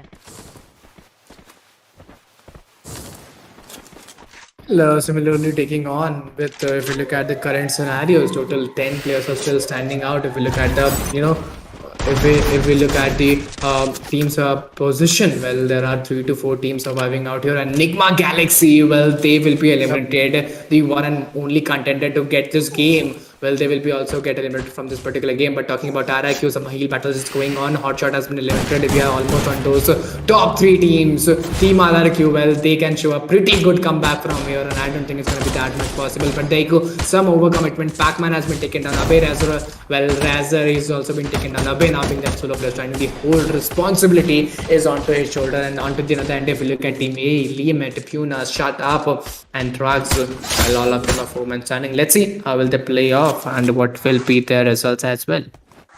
Indeed, the fights are looking quite decent for Team EA. E-Arena looking forward to just dominate, and yes, they did. E-Arena is the one team which is going to get the booyah in this particular matchup. NIGMA Galaxy was very close, but eventually they were shut down. Dew was the last man standing of that particular team, and eventually he was also taken down. With that, we can clearly see it's Team EA who is going to push forward and get the beautiful booyah in this particular matchup. Let me remind you guys, EA is the one team which is representing a beautiful region known as Thailand, and from that particular region, NIGMA Galaxy is also there. I mean, the teams coming from Indonesian region and NIGMA Galaxy are the two regions from where the teams are absolutely on another level in terms of the attack that they are trying to dish out. But I guess if we talk about the Indian subcontinent, from that angle, OG Elite is one team which is just showing their talent back and forth. Although their survival rate is not that good, but then again, that was the team which was on top after the 4 matches of day number 2, which was paused out. But now we can fairly say the team which is also going to be on top is going to be NIGMA Galaxy in terms of the leaderboard, in terms of the overall standing as well. They have played 12 matches, and in 12 matches, I believe they've scored around a very close deal of 200 pointers in their favor, so that's good enough. Meanwhile, if we talk about DRANIX from Indonesia, for this day particularly, their performance went down quite a bit. They were unable to just come back even stronger. They were unable to give that kind of glorious fight that they did in the previous day. They were pretty much consistent in the day number 1 on 10 Jan to be precise, but in day number 2 of PLAYINS, things changed quite drastically for that particular team. And at this point, I guess we are looking DRANIX. We are looking at DRANIX that please give that comeback, particularly, I guess. Tomorrow's day is going to be an off for this particular team, and tomorrow we might actually see some comeback coming from Group A and C. So it could be a great day. It could be a great insightful day for Team DRANIX and all the other teams coming from Group B to just gather around some new strategies and come back even stronger. From Group B, the only team which was on point in terms of their performance was NIGMA Galaxy, and a little bit closer to that was RRQ KAZU. Apart from that, not even a single team was close to survival and close to just dishing out the damage.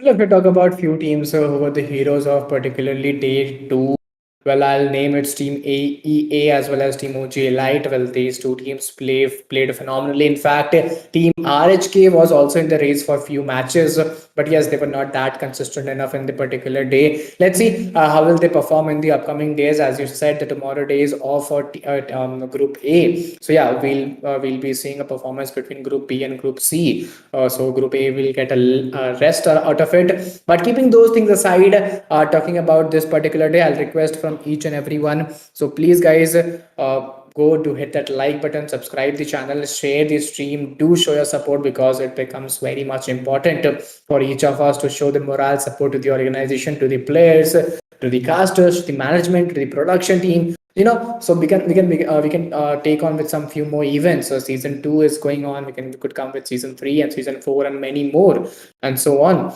But this is not it. This is the day 2. We'll be coming with a few more days. But before ending the day, we'll be coming up with the most valuable player and the overall standings of day. So what is your call, Raider? Which team will be the table topper of particular day? If you ask my pitch, I'll go with NIGMA Galaxy. Same for me, because from NIGMA Galaxy's corner, we saw a phenomenal game changer performance that was there in the last 2 matches. So today's day, well, I guess it is actually going to be in the favor of NIGMA Galaxy's corner, because EA, although they were able to get the beautiful boy of the 6th match or the final match of the day, but then again it was very late, and NIGMA Galaxy was quite consistent in the first match, in the previous match to be precise, in the 5th one, and they were consistent in this match, in the 6th one to be precise. So it seems like that is the team which is going to move forward, not the team which we call out as E-Arena. So E-Arena, from their corners, I believe the aggression was there. From OG's corner, the team which is known as the orangutan to be precise, I guess from that particular corner, Asin Evos was the guy which was quite aggressive, but eventually his downfall also came in the last 2 matches. So looking forward to see what happens in the MVP. But for now, I guess my pick is actually going to be NIGMA Galaxy for sure. Of course, NIGMA Galaxy, and I would also love to see the audience, pitch as well, that which team will get that overall standing winner tag for day 2 itself. Well, let's see, guys, whom will you vote and which team will you pitch for? But keeping those things aside, day two was very much entertaining, very much chaotic to move on with. We move towards the day three. Before that, as I told everyone, told to everybody, please go to hit that like button, subscribe the stream, subscribe the channel as well. Do you show your support to your caster, production team, and management as well? So, we could bring some amazing tournament. And as I mentioned earlier, this particular event is of 9 days, in which 7 more days are remaining out. I'll request each and everyone to show your support by hitting that like button and subscribing the channel. So whenever we come live another day as well, you could join with us. Indeed, you can actually come up here, join with us, and eventually learn that what is happening in this particular passive. But on the other corner, if I talk about the performance, it is going up and down at this point. The consistent ones are actually having a lot of decent average performances in the favor, but things are changing quite dynamically. Performance is changing quite dynamically. People are actually trying to just pull up everything that is there in the favor and maybe give that strong competition. But for now, the only thing is awaited is going to be the leaderboard, and after that, we'll get to see the MVP rankings, and in which we'll get to have an insight that which are the teams which are having the should I say decent advantage of having the first position in the favor, and which are the teams which have to come up with some good blows so that they can easily compete with that. I mean, if I talk about teams like World of Battle, they are not having a decent advantage at this point. Although in every single match, now and then they are trying to be chaotic, now and then they are trying to put down the pressure, or should I say, the fights are coming from the corner, but it's not helping them quite a bit. They are again falling back from that particular position. So seems like that at this point, the only verdict is going to be that bring back the strategy. A little bit more point of view is actually going to be there. A little bit more, should I say, attention to the precision is actually going to be there when it comes to the aim, when it comes to the right utilities. You have to actually pick them up quite correctly. That buffer should be there when you have to actually have the fight. Well, of course, so you should have that, overall game sense that when you should take fight or when you should get inside the zone, but without wasting any time, we will directly move us towards the overall points table. And with just those six extra finishes point, Team Nigma Galaxy will win the game, and they will get those 195 points into their favor. If we talk about it's or Gnax Esports, well, they've also got 189 points. TSG Army 112 points. Well, this is a pretty good comeback, but the buffer, the lead is totally being seen between the position second and position third rated.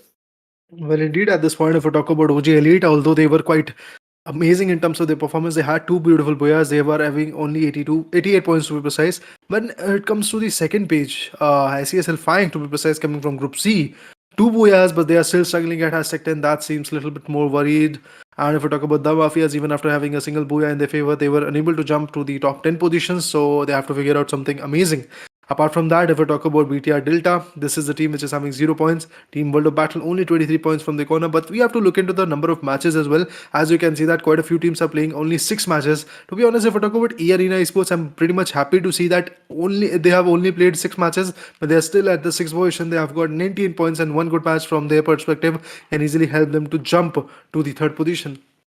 Well, of course, they jumped to the third position as well. And even RRQ, this team also showed a pretty good comeback. They also secured 106 total points in 12 matches. Well, I believe after the end of 12 matches, with those 195 points, Team Nigma Galaxy, they are totally on lead. And I think if we talk about DRANIX, well, I'm pretty much, surprised to see that this team is, lagging behind with those 6 to 7 points, because they were almost on lead of with 31 points in the end of day one. And with the end of day two, they are lagging behind those 2 points, so it becomes very much difficult. But talking about the most valuable player, well, this is also been changed. Nigma Galaxy's top. Well, he's not been into the race, but today in day two, he's leading the game with 29 elimination. Nigma Galaxy, Few God with those 28 elimination, and DRANIX Mal with those 28 elimination. He's at third position. Indeed, the performance is already here, and you can see that Nigma Galaxy's top is going to be the guy who has taken the MVP emblem in his favor. That's amazing. Another guy from Nigma Galaxy is going to become the runner-up, and if I talk about the guy who was pretty much the MVP for the first day, is actually now at the third position to be precise. This shows the dynamic of this tournament. But once again, guys, we are going to take a short leave. We'll be seeing you tomorrow. 13 Jan is going to be the day where we are going to ignite the another beautiful day of the plains to be precise. So definitely looking forward to it. That what happens in that particular day. But me, Rida, and along with me, it's Eagle on the desk, who are going to bring back the glory once again tomorrow. In order to watch out, you have to subscribe subscribe the channel, you have to just go for it, subscribe the channel, and subscribe the Loco, and follow the Loco page as well, and go ahead and follow the Instagram handle so that you can get an instant update, because before YTA, before every other platform, I guess the first ever update that comes regarding any tournament, regarding anything, or the voting for the fan favorite team is going to be on Instagram. So go for it and follow the Instagram page as well. And meanwhile, we are going to take the leave. See you tomorrow, guys. Peace out for now.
Loco.